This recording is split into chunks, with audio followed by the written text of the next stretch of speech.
கர்த்தராகிய இயேசு கிறிஸ்துவின் மகா பரிசுத்த நாமத்தால் எல்லோரையுமே வாழ்த்துகிறேன். தொடக்க ஜெபத்துல நம்ம கேட்டது போலவே நாம் எல்லோருமே நித்திய ஜீவனை அடையணும் அப்படின்ற ஒரு பிரயாசம் நம்ம எல்லோரிடமுமே இருக்கிறது. அதற்காக நம்ம ஒவ்வொரு நாளும் ஜெபத்தின் மூலமா வேத வசனத்தை தியானிக்கிறதன் மூலமா முயற்சி செஞ்சுக்கிட்டு தான் இருக்கிறோம். பட் நித்திய ஜீவனுக்குள் பிரவேசிக்கணும் அப்படின்னு சொன்னாக்க சில காரியங்களை குறித்து நீங்கள் எச்சரிக்கையாயிருங்கள் என்று நமது கர்த்தர் நம்மிடம் பேசி இருக்கிறார். நம்ம எந்தெந்த காரியத்துக்கெல்லாம் எச்சரிக்கையா இருந்தாக்க நம்ம நித்திய ஜீவனுக்குள் பிரவேசிக்க முடியும் அப்படின்றத குறித்து நம்ம இன்னைக்கு ஆராய்ந்து பார்க்கலாம்.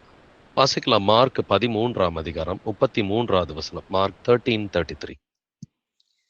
அக்காலத்தை நீங்கள் அறியாதபடியால் எச்சரிக்கையாயிருங்கள், விழித்திருந்து ஜெபம் பண்ணுங்கள். ஆமென்.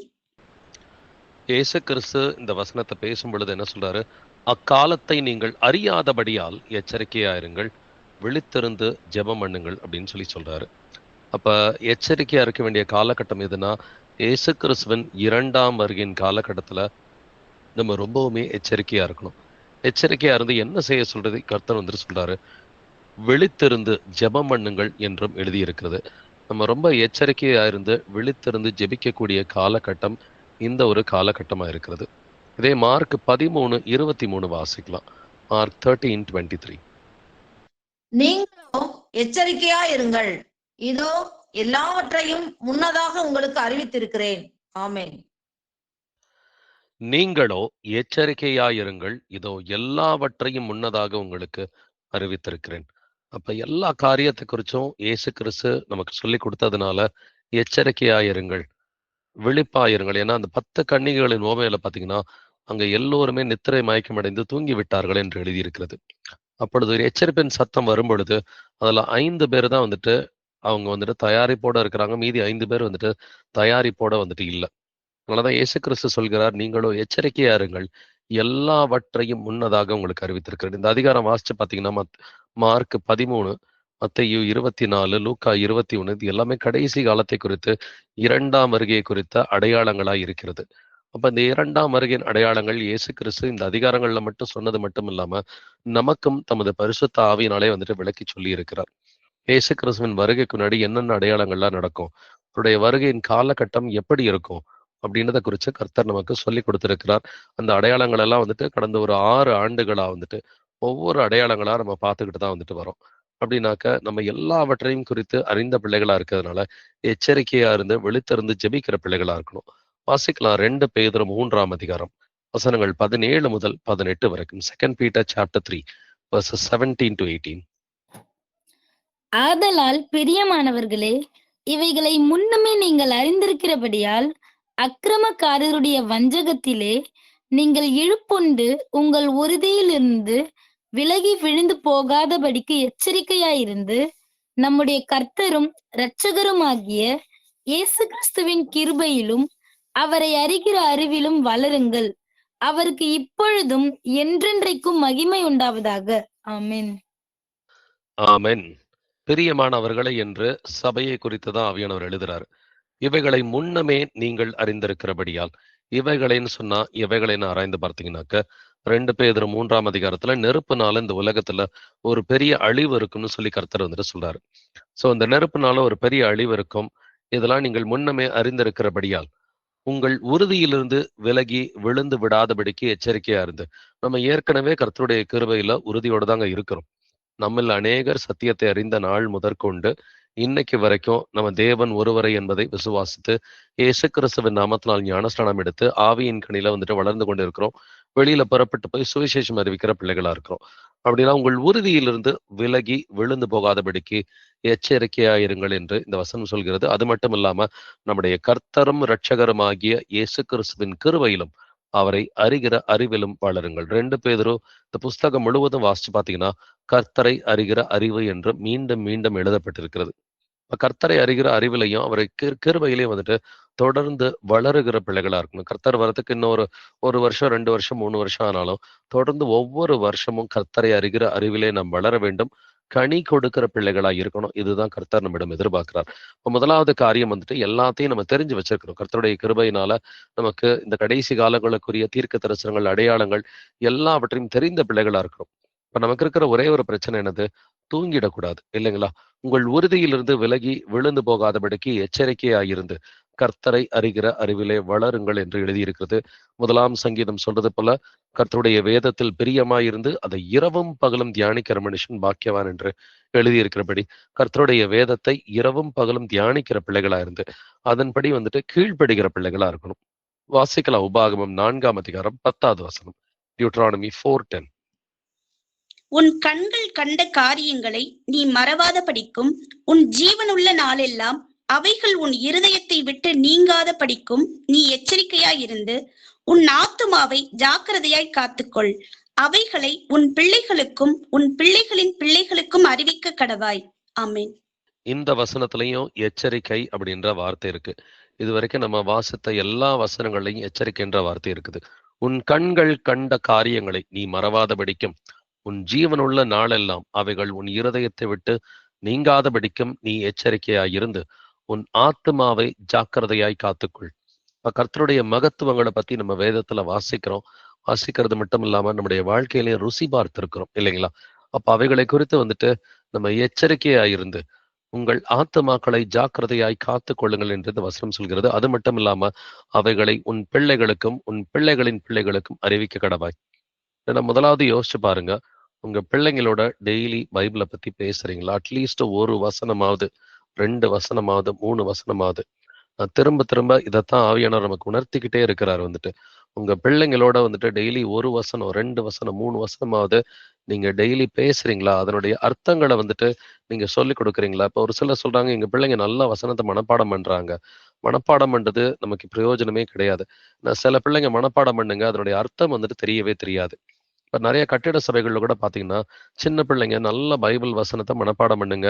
இப்போ 1 சாப்டர், 2 சாப்டர், 3 சாப்டர்னு சொல்லி நல்லா மனப்பாடம் பண்ணுவாங்க. அதனுடைய அர்த்தம் புரியாது. உணராததுனால பலன் கொடுக்க முடியாது, கீழ்ப்படிய முடியாது.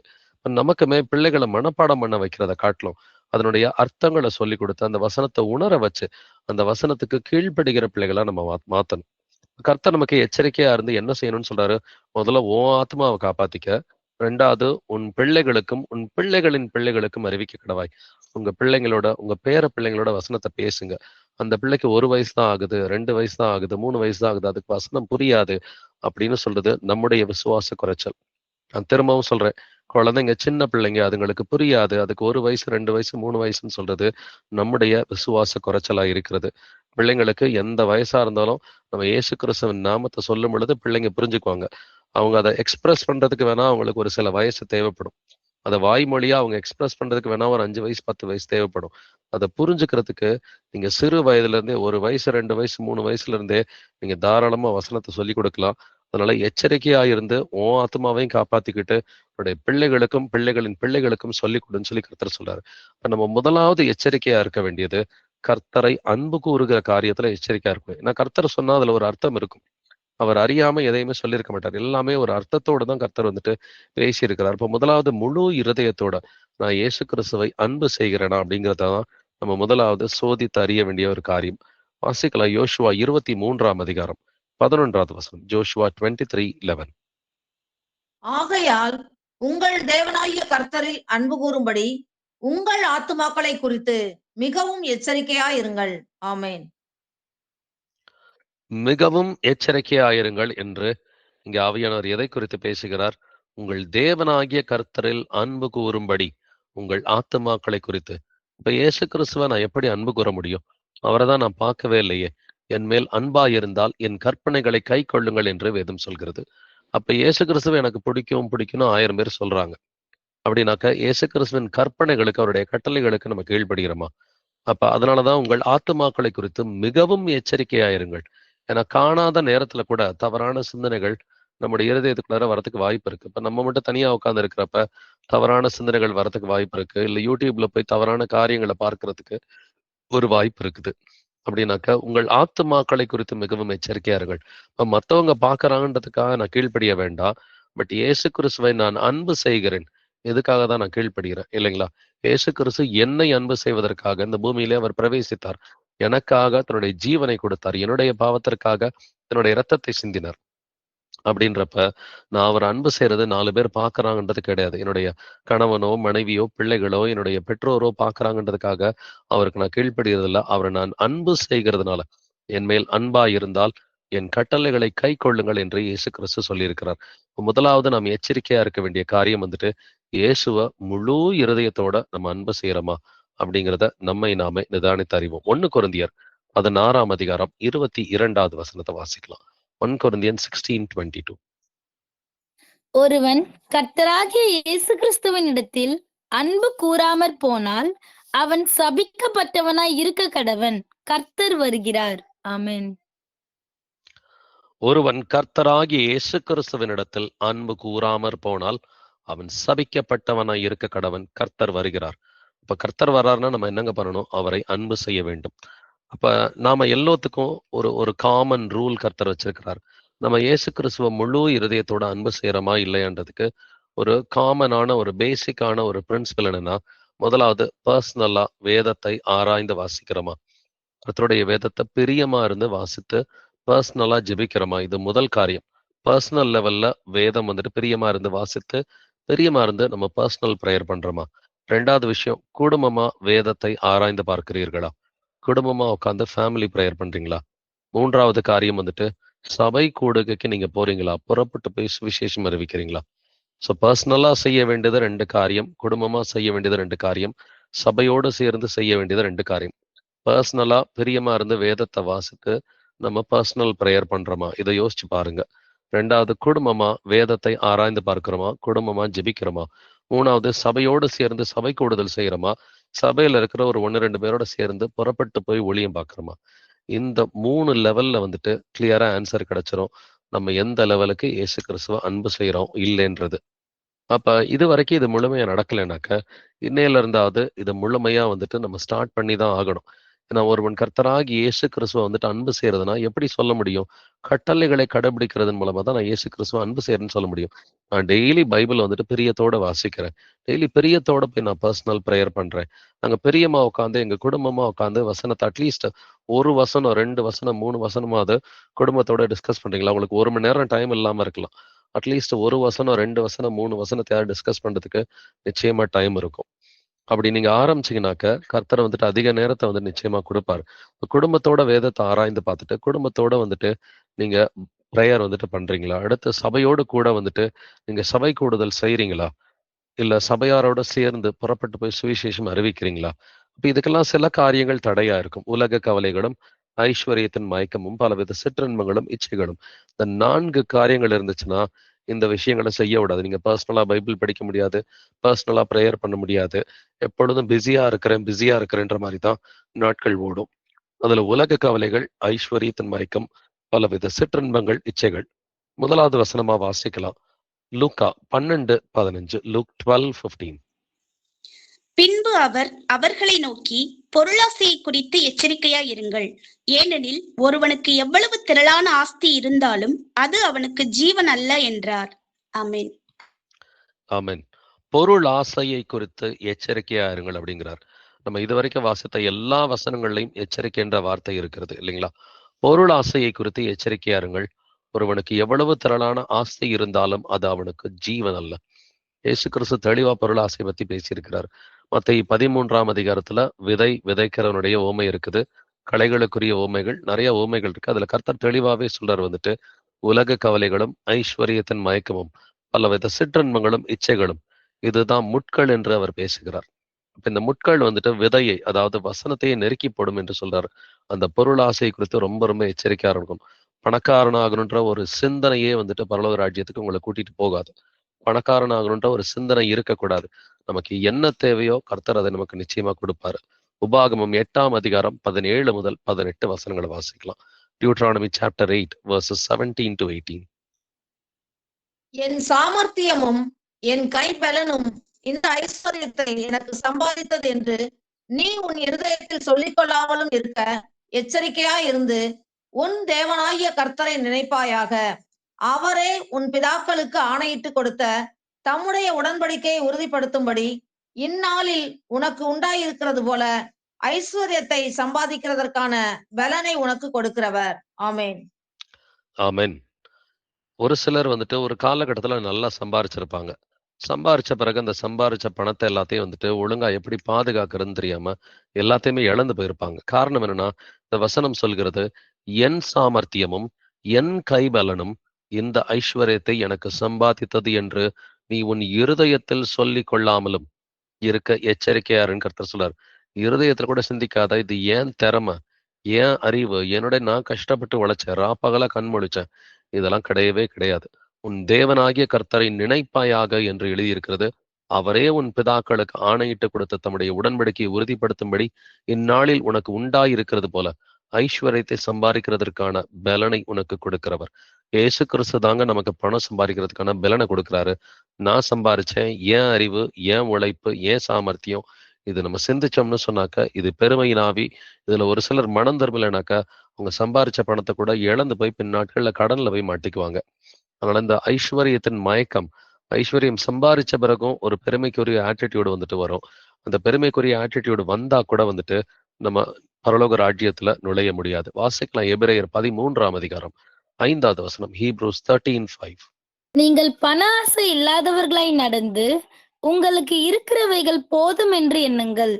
நான் உன்னை விட்டு விலகுவதும் இல்லை, உன்னை கைவிடுவதும் இல்லை என்று அவர் சொல்லி இருக்கிறாரே. ஆமென். நீங்கள் பண ஆசை இல்லாதவர்களாய் நடந்து உங்களுக்கு இருக்கிறவைகள் போதும் என்று எண்ணுங்கள். ஸோ தெளிவாவே வசனம் சொல்லுது, பண ஆசை இல்லாத மாதிரி ஒரு பிஹேவியர் வேணும்னு சொல்லி கர்த்தர் சொல்றாரு. பண ஆசை இல்லாதவர்களாய் நடந்து உங்களுக்கு இருக்கிறவைகள் போதும் என்று எண்ணுங்கள். எத்தனை முறை போதும் ஆண்டவரே நம்ம சொல்லியிருக்கிறோம், யோசிச்சு பாருங்க. நம்மளுடைய ஜெபங்கள்ல, ஆண்டவரே எனக்கு தேவையானது எல்லாத்தையுமே நீங்க கொடுத்துருக்கிறீங்க, எனக்கு எல்லாமே போதும் ஆண்டவரேன்னு சொல்லி போதும்னு சொல்லி நம்ம சொல்லியிருக்கிறோமா? 1 தீமோத்தேயு 6ஆம் அதிகாரம் 6வது வசனத்துல, போதும் என்கிற மனதுடனே கூடிய தேவபக்தியே மிகுந்த ஆதாயம், உலகத்திலே நாம் ஒன்றும் கொண்டு வந்ததும் இல்லை, இதிலிருந்து நாம் ஒன்றும் கொண்டு போவதும் இல்லை என்பது நிச்சயம். உண்ணவும் உடுக்கவும் நமக்கு உண்டாயிருந்தால் அது போதும் என்று இருக்க கடவுள். இப்ப போதும் அப்படிங்கிற மனநிலைமை இதுதான், இப்படிப்பட்டதான் தேவ பக்தி, இதுதான் மிகுந்த ஆதாயம் என்று கர்த்தர் சொல்றாரு. அப்ப உங்களுடைய ஜெபத்துல நீங்க சொல்லியிருக்கிறீங்களான்னு சொல்லி உங்களை நீங்களே யோசிச்சு பாருங்க. ஆண்டவரே எனக்கு எல்லாமே பரிபூரணமா கொடுத்துருக்கிறீங்க, எனக்கு சாப்பிட்றதுக்கு சாப்பாடு இருக்கு, தங்குறதுக்கு ஒரு வீடு இருக்குது, எனக்கு நல்ல குடும்பத்தை கொடுத்துருக்கிறீங்க, கர்த்தரை அறிகிற அறிவை கொடுத்துருக்கிறீங்க, என்னை பாவங்களுக்கு மனம் திரும்ப வச்சிருக்கிறீங்க, ஒரு வேலையை கொடுத்துருக்கிறீங்க, சந்தோஷம் ஆண்டவரே, நன்றி ஆண்டவரே, எனக்கு தேவையானது எல்லாத்தையுமே நீங்க கொடுத்துருக்கிறீங்க, எனக்கு தேவையானது ஒன்னே ஒண்ணுதான், நித்திய ஜீவன் ஒண்ணுதான். இதை குறிச்சு நம்ம வந்துட்டு ஒரு கண்டென்ட்மெண்ட்டோட ஆண்டவரே போதும்னு சொல்லி நம்ம ஜெபிச்சிருக்கிறோமா? ஜெபிக்கலைனாக்கா அதுக்கு மன்னிப்பு கேட்டுட்டு இன்னையில இருந்து ஆண்டவரே நன்றி ஆண்டவரே, எனக்கு போதுமானவைகள்லாம் நீங்க கொடுத்துருக்கிறீங்க, அதனாலதான் நீங்கள் பண ஆசை இல்லாதவர்களாய் நடக்கணும்னு வேதம் சொல்லுது. உங்களுக்கு இருக்கிறவைகள் போதும் என்று எண்ணுங்கள் என்று கர்த்தர் சொல்கிறார். வாசிக்கலாம் 1 தீமோத்தேயு 6ஆம் அதிகாரம் வசனங்கள் 9 முதல் 11 வரைக்கும். 1 Timothy chapter 6 verses 9 to 11. ஐஸ்வர்யவான்களாக விரும்புகிறவர்கள் சோதனையிலும் கண்ணியிலும் மனுஷரை கேட்டிலும் அழிவிலும் அமிழ்த்துகிற மதிகேடும் சேதமுமான பலவித இச்சைகளிலும் விழுகிறார்கள்.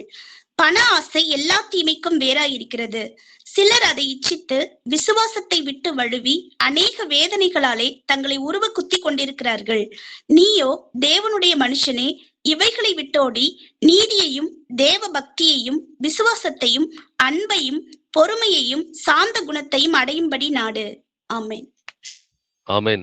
ஐஸ்வர்யவான்களாக விரும்புகிறவர்கள் சோதனையிலும் கண்ணியிலும் வந்துட்டு விழுகிறார்கள் என்று வேதம் சொல்கிறது. பணக்காரன் ஆகணுன்ற ஒரு எண்ணமே வந்துட்டு அது சோதனையிலையும் ஒரு கண்ணியிலையும் நெட்ல கொண்டு போய் மாட்டி விட்டுரும்.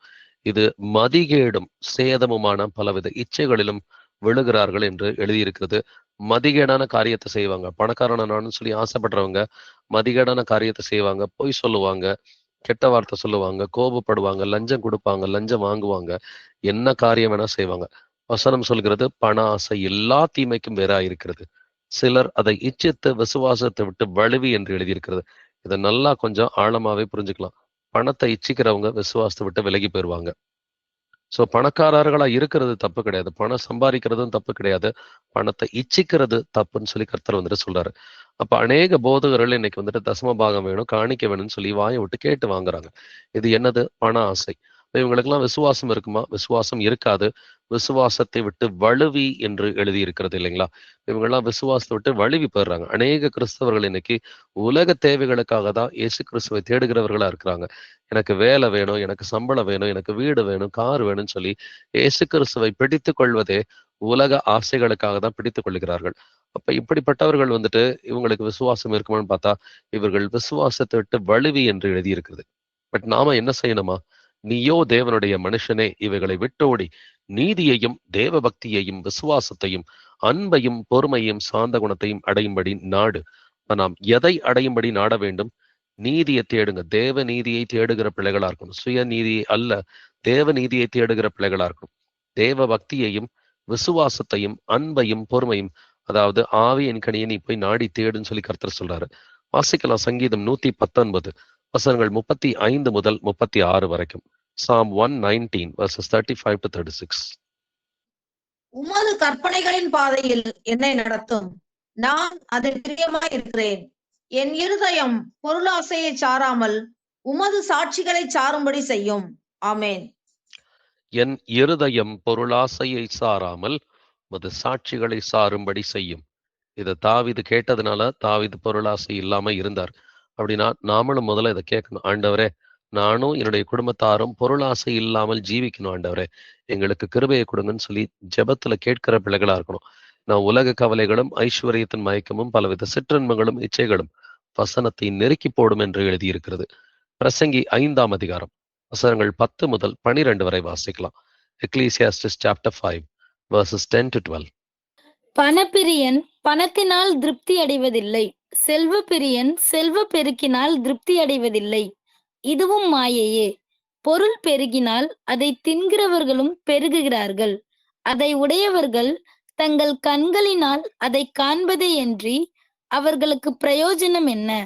வேலை செய்கிறவன் கொஞ்சமாய் புசித்தாலும் அதிகமாய் புசித்தாலும் அவன் நித்திரை இன்பமாயிருக்கும். செல்வனுடைய பெருக்கோ அவனை தூங்க ஒட்டாது. ஆமென். ஆமென். பணப்பிரியன் பணத்தினால் திருப்தி அடைவதில்லை, செல்வ பிரியன் செல்வ பெருக்கினால் திருப்தி அடைவதில்லை. பணம் வேணும் வேணும் வேணும் வேணுன்ற ஒரு இச்சை இருந்துச்சுன்னா அது வந்தா கூட திருப்தி இருக்காது. இன்னைக்கு அநேக அரசியல்வாதிகளை நீங்க பார்க்கலாம், பெரும் பணக்காரர்களை பார்க்கலாம். பில்கேட்ஸ் மாதிரி இருக்கிற பணக்காரர்கள் எவ்வளவு பணம் வந்தாலும் பத்தாது அப்படின்ற ஒரு எண்ணம் அவங்களுக்கு இருக்குது. பொருள் பெருகினால் அதை தின்கிறவர்களும் பெருகுகிறார்கள். அதை உடையவர்கள் தங்கள் கண்களினால் அதை காண்பதை அன்றி அவர்களுக்கு பிரயோஜனம் என்ன? செல்வனுடைய பெருக்கோ அவனை தூங்க விட்டாது. அளவுக்கு அதிகமா பணம் வந்துருச்சுன்னா தூக்கம் கூட ஒரு சிலருக்கு ஒழுங்கா வராது. அதை பாதுகாக்கணுன்ற ஒரு கவலையே வந்துட்டு ஒரு பெருங்கவலையே அவர்களுக்கு இருக்கும். சோ இதை பத்தி தான் வந்துட்டு புதிய ஏற்பாட்டிலையும் கர்த்தர் பேசுறாரு. கொலோசியர் 3ஆம் அதிகாரம் வசனங்கள் 5 முதல் 6 வரை வாசிக்கலாம். Colossians chapter 3 verses 5 to 6. ஆகையால் விபச்சாரம், அசுத்தம், மோகம், துர்இச்சை, விக்கிரக ஆராதனையான பொருளாசை ஆகிய இவைகளை பூமியில் உண்டு பண்ணுகிற உங்கள் அவயவங்களை அழித்து போடுங்கள். இவைகளின் பொருட்டே கீழ்ப்படியாமையின் பிள்ளைகள் மேல் தேவ கோபாக்கினை வரும். ஆமென். ஆமென். விக்கிரக ஆராதனையான பொருளாசை என்று எழுதியிருக்கிறது.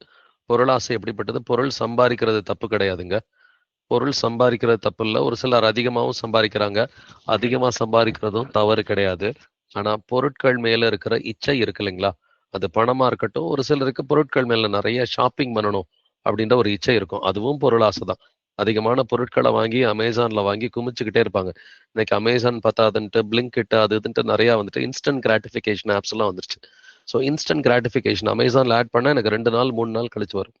பட் பிளிங்கெட்ல ஆர்டர் பண்ணாக்க என்னோட இச்சைகளை வந்துட்டு நான் 15 நிமிஷம் 1/2 மணி நேரத்துக்குள்ளார பூர்த்தி பண்ணிக்குவேன். ஸோ இந்த இன்ஸ்டன்ட் கிராட்டிஃபிகேஷனுக்குரிய அந்த ஒரு சிந்தனை கர்த்தருடைய பிள்ளைகளுக்கு இருக்கவே கூடாது. பொருளாசைங்கிறது அது பணம் மட்டும் கிடையாது. பொருட்களை வாங்கி குவிக்கிறதும் ஒரு சிலருக்கு வந்துட்டு ஹாபியா தான் இருக்குது. விக்கிரக ஆராதனையான பொருளாசை என்று எழுதியிருக்கிறது.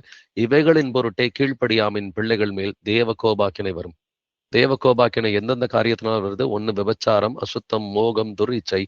இது மட்டும் இல்லாம இது விக்கிரக ஆராதனையான பொருளாசை. பொருளாசை தான் விக்கிரக ஆராதனை என்று புதிய ஏற்பாட்டில் எழுதியிருக்கு. ஸோ பிசிக்கல் விக்கிரக ஆராதனையும் விக்கிரக ஆராதனை தான், பொருளாசையும் விக்கிரக ஆராதனை என்று கர்த்தர் பேசியிருக்கிறார். எபேசியர் 5ஆம் அதிகாரம் 5 முதல் 6 வசனங்களை வாசிக்கலாம். Ephesians chapter 5 verses 5 to 6. உபசாரக்காரனாவது, அசுத்தனாவது, விக்கிரகாராதனைக்காரனாகிய பொருளாசைக்காரனாவது தேவனுடைய ராஜ்யமாகிய கிறிஸ்துவின் ராஜ்யத்திலே சுதந்திரம் அடைவதில்லை என்று அறிந்திருக்கிறீர்களே. இப்படிப்பட்டவைகளின் நிமித்தமாக கீழ்ப்படியாமையின் பிள்ளைகள் மேல் தேவ கோபாக்கினை வருவதால் ஒருவனும் உங்களை வீண் வார்த்தைகளினாலே மோசம் போக்காதபடிக்கு எச்சரிக்கையாயிருங்கள். ஆமென். ஆமென். விபச்சாரக்காரன், அசுத்தன் அப்படின்லாம் சொல்லிட்டு விக்கிரக ஆராதனைக்காரன் ஆகிய பொருளாசைக்காரனாவது. நமக்கு கொலோசியர் 3:5 பொருளாசை விக்கிரக ஆராதனை என்று எழுதியிருக்கிறது. அதே போல எபேசியர் 5:5 பொருளாசை என்பது விக்கிரக ஆராதனை என்று எழுதியிருக்கிறது. சோ இதனாலதான் இவர்கள் எல்லோருமே தேவனுடைய ராஜ்யமாகிய கிறிஸ்துவின் ராஜ்யத்திலே சுதந்திரம் அடைவதில்லை என்று கிளியரா ஆவியானவர் எழுதியிருக்கிறார். இப்படிப்பட்டவைகளின் நிமித்தமாக கீழ்ப்படியாமையின் பிள்ளைகள் மேல் தேவ கோபாக்கினை வருவதால், நமக்கு இந்த 2 வசனமும் பாத்தீங்கன்னாக்க கொலோசியர் 3ஆம் அதிகாரத்துல படிச்ச அந்த 2 வசனங்களும் இந்த 2 வசனங்களும் அழகா வந்துட்டு ஒத்து போகுது. கொலோசியர் 3:5-6 எபேசியர் 5ஆம் அதிகாரத்துல 5-6 வசனங்களும் எச்சரிக்கையாயிருங்கள் என்று இந்த வசனம் முடிகிறது இல்லைங்களா? அப்ப பொருளாசையை குறித்து மிகவும் எச்சரிக்கையா இருக்கணும். இது அநேகருக்கு அறியாமலே வரும். இந்த பொருளாசை நிமித்தமா ஒரு சிலர் பொய் சொல்லுவாங்க. அந்த பொய் சொல்றது அவங்களுக்கு பெருசா தெரியாது. அப்படின்னா அவங்களுக்கு பொருளாசை இருக்குதுன்னு அர்த்தம். சோ பொருளாசை நிமித்தமா ஒருத்தர் பொய் சொல்றாரா?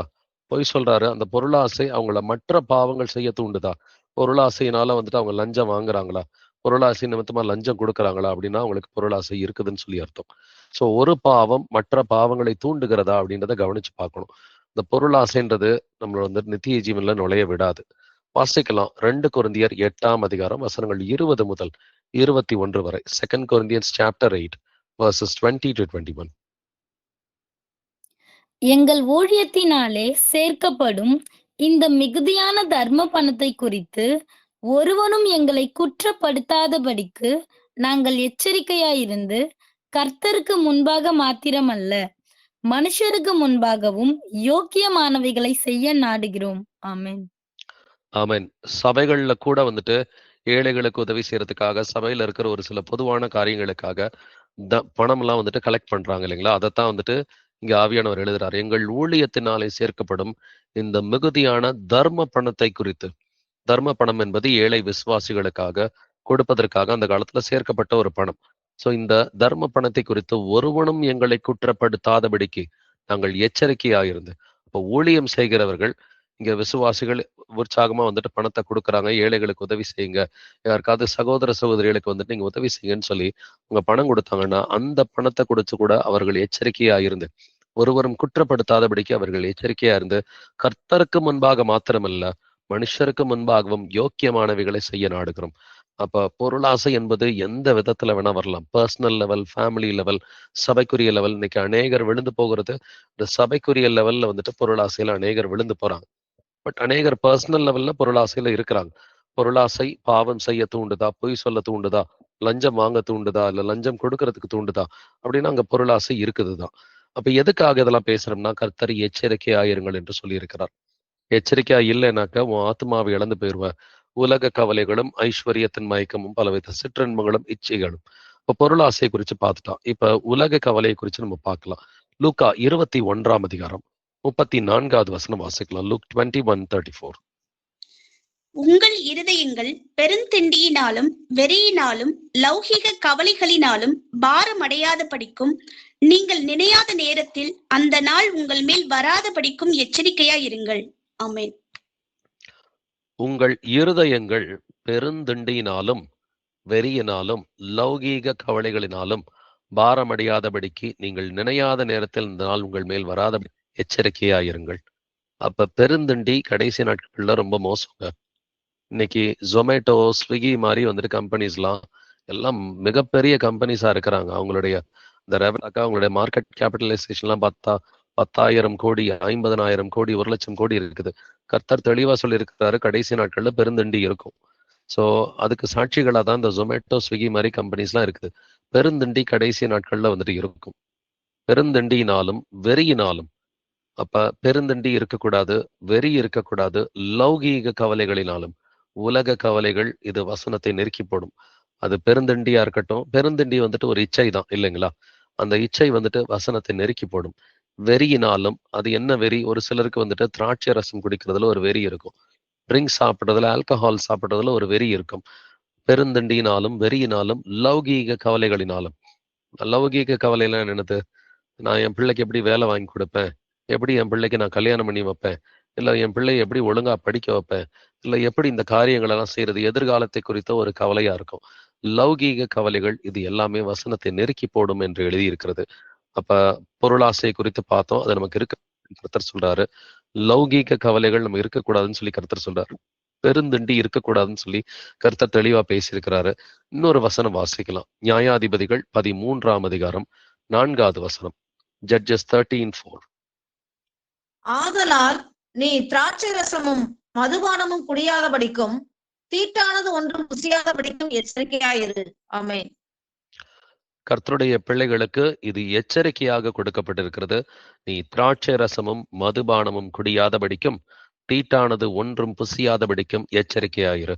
திராட்சை ரசமும் மதுபானமும் வந்துட்டு, திராட்சை ரசம்ன்றது ஆல்கஹாலிக் ட்ரிங்கை தான் இங்க குறிக்கிறது. நம்ம கர்த்தருடைய பந்தியில் எடுக்கிற அந்த ஒரு ரசம் கிடையாது. இங்க ஆல்கஹாலிக் ட்ரிங்கை தான் கர்த்தர் இங்க பேசுறாரு.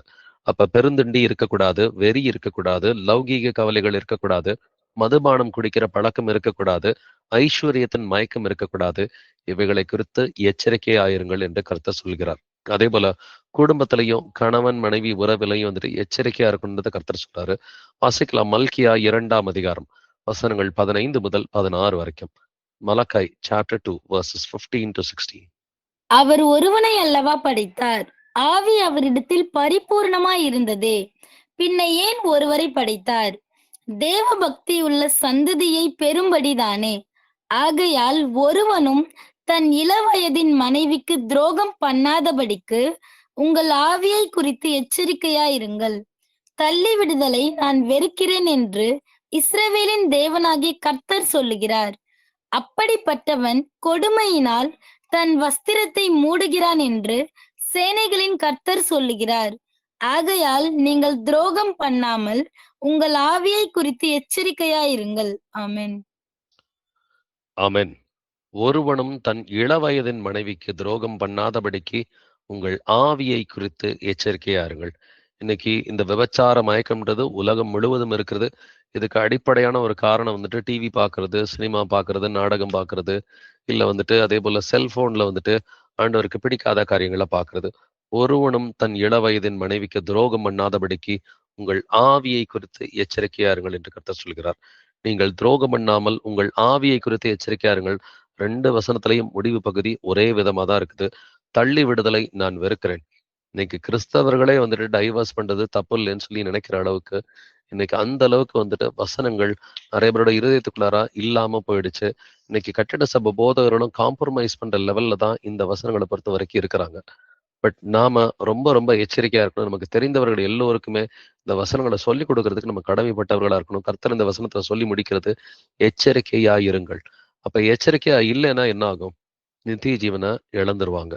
இந்தந்த வசனங்கள் எல்லாம் இப்ப ஒருத்தர் வந்துட்டு பொருளாசையோட வந்துட்டு இருக்கிறாரு, இச்சையோட இருக்கிறாரு, பெருந்தண்டியோட இருக்கிறாரு, வெறியோட இருக்கிறாரு, லௌகீக கவலையோட இருக்கிறாரு. குடும்பத்துல ஒரு சமாதானமா இல்லைன்னு சொன்னாக்க என்ன நடக்கும்? நித்திய ஜீவனை விட்டுருவாங்க. அதே போல பெருமையான காரியங்களுக்கும் நாம் எச்சரிக்கையா இருக்கணும்னு வேதம் சொல்லுது. எபிரேயர் 3ஆம் அதிகாரம் 12வது வசனம் வாசிக்கலாம். Hebrews 3:12. சகோதரரே, ஜீவன் உள்ள தேவனை விட்டு விலகுவதற்கு ஏதுவான அவிசுவாசமுள்ள பொல்லாத இருதயம் உங்களில் ஒருவனுக்குள்ளும் இராதபடிக்கு நீங்கள் எச்சரிக்கையாயிருங்கள். ஆமென். எச்சரிக்கையாயிருங்கள் என்று இந்த வசனமும் சொல்கிறது இல்லையா? ஜீவனுள்ள தேவனை விட்டு விலகுகிறதற்கு ஏதுவான அவிசுவாசமுள்ள பொல்லாத இருதயம். இப்ப விலகுறதுனா என்னங்க அர்த்தம்? ஏற்கனவே கூட இருந்தவங்க தான் விலக முடியும் இல்லைங்களா? கூட இல்லாதவங்க விலக முடியாது. இப்ப ஏற்கனவே கர்த்தராகி இயேசு கிறிஸ்துவை அறிந்தவர்கள், ஜீவனுள்ள தேவனை அறிந்தவர்கள், அப்ப விலகணும்னா அவங்களுக்கு என்ன வேணும்? அவிசுவாசமுள்ள ஒரு பொல்லாத இருதயம் அவர்களுக்கு வேண்டும். அப்ப அவிசுவாசமுள்ள பொல்லாத இருதயம் வந்துட்டு யார் யாருக்கெல்லாம் பைபிள்ல இருந்துச்சு, யார் யாரெல்லாம் இப்படி கர்த்தரை விட்டு விலகி இருக்கிறாங்க அப்படின்னு சொல்லி பார்த்தா, ஆரம்பத்துல காயின் வந்துட்டு கர்த்தரை தெரிந்து வந்துட்டு கர்த்தரை விட்டு விலகி போனான். காரணம் என்னது? பொறாமை இல்லைங்களா? அவனுடைய சகோதரனுடைய காணிக்கை ஏற்றுக்கொள்ளப்பட்டது, அவனுடைய காணிக்கை ஏற்றுக்கொள்ளப்படவில்லை. அப்ப பொறாமையை குறித்து எச்சரிக்கையாயிருங்கள் என்று கர்த்தர் பேசுகிறார். அதே போலதான் வந்துட்டு பழைய ஏற்பாட்டுல பிழையாம் தீர்க்கதரிசியும், புதிய ஏற்பாட்டுல யூதாஸ் காரியத்தும், அதே போல அனனியா சப்பிரா இவர்கள் எல்லோரும் விழுந்து போனது பொருளாசையினாலதான் வந்துட்டு விழுந்து போனாங்க. அனனியா சப்ராவுக்கு பெருமையும் இருந்ததுன்றதை பார்க்கிறோம். பாதி சொத்தை கொடுத்துட்டு முழு சொத்தை கொடுத்ததா தான் வந்துட்டு வெளியில சொல்லிக்கிட்டாங்க. அப்ப பெருமையும் பொருளாசையும் வந்துட்டு இது இருந்தவர்கள் எல்லாம் கர்த்தரை விட்டு விலகி போனார்கள் அப்படிங்கிறத பார்க்கிறோம். இதை குறித்து நாம் எச்சரிக்கையா இருக்க வேண்டும். உபாகமம் 6ஆம் அதிகாரம் 12ஆம் வசனம் வாசிக்கலாம். டியூட்ரானமி 6:12. நீ அடிமைப்பட்டிருந்த வீடாகிய எகிப்து தேசத்திலிருந்து உன்னை புறப்பட பண்ணின கர்த்தரை மறவாதபடிக்கு எச்சரிக்கையா இரு. ஆமென். ஆமென். அடிப்படையான ஒரு எச்சரிப்பு. கர்த்தரை மறவாதபடி எச்சரிக்கையாயிரு. இப்போ ஒரு சில நேரம் வந்துட்டு வாழ்க்கையில பாவங்கள் பெருகும் பொழுது என்ன நடக்கும்? கர்த்தரையே மறந்துடுவாங்க. அதுக்கு தான் அடிப்படையா அந்த 3 விஷயங்களை திரும்ப திரும்ப ஆவியானவர் வந்துட்டு எம்பசைஸ் பண்ணிக்கிட்டே தான் இருக்கிறார். பர்சனலா வந்துட்டு பிரியமா இருந்து வேதத்தை வாசிக்கிறோமா? பர்சனலா ப்ரேயர் பண்றோமா? குடும்பமா வேதத்தை வந்துட்டு நம்ம மற்றவங்களோட பேசுறோமா? குடும்பத்தோட உட்காந்து ஒரு வசனம் 2 வசனம் 3 வசனம் டிஸ்கஸ் பண்றீங்களா இல்லையா? குடும்பமா உட்காந்து ஃபேமிலி ப்ரேயர் பண்றீங்களா? 3வது சபையோடு சேர்ந்து நீங்க சபை கூடுதல் செய்றீங்களா? இல்ல வெளியில புறப்பட்டு போய் சுவிசேஷம் அறிவிக்கிறீங்களா? கர்த்தரை மறவாதபடிக்கு எச்சரிக்கையாயிரு. அப்ப இந்த 3 காரியத்தையும் ஒரு சிலர் விட்டுட்டாங்கன்னா என்ன ஆகும்? அவங்க கர்த்தரை மறந்துட்டாங்கன்னு சொல்லி அர்த்தம். ஒரு 3 மாசம் 6 மாசம் பைபிள் படிக்கல, ப்ரேயர் பண்ணல. அதே போல வந்துட்டு இவங்க ஃபேமிலியில வந்துட்டு எந்த ஃபேமிலி ப்ரேயரும் பண்ணல. இல்ல கூடுகைக்கும் வரல அப்படின்னு சொன்னா கர்த்தருக்கும் இவங்களுக்கு சம்பந்தம் இல்லைன்னு சொல்லி தான் அர்த்தம். ஒரு 3 மாசமோ 6 மாசமோ இந்த 3 லெவல்லையும் பர்சனல் லெவல், ஃபேமிலி லெவல், சபைக்குரிய லெவல், இந்த 3 லெவல்லையும் வந்துட்டு அவங்க கர்த்தரோடு கூட தொடர்புல இல்லைனாக்கா அவங்களுக்கும் இயேசுவுக்கும் சம்பந்தம் இல்லை. அதனாலதான் கர்த்தரை மறவாதபடி எச்சரிக்கையாயிரு என்று கர்த்தரை எச்சரிக்கிறார். உபாகமம் 8ஆம் அதிகாரம் 11வது வசனம் வாசிக்கலாம். டியூட்ரானமி 8:11. உன் தேவனாகிய கர்த்தரை மறவாதபடிக்கும் நான் இன்று உனக்கு விதிக்கிற அவருடைய கற்பனைகளையும் நியாயங்களையும் கட்டளைகளையும் கை கொள்ளாமற் போகாதபடிக்கும் எச்சரிக்கையாயிரு. ஆமென்.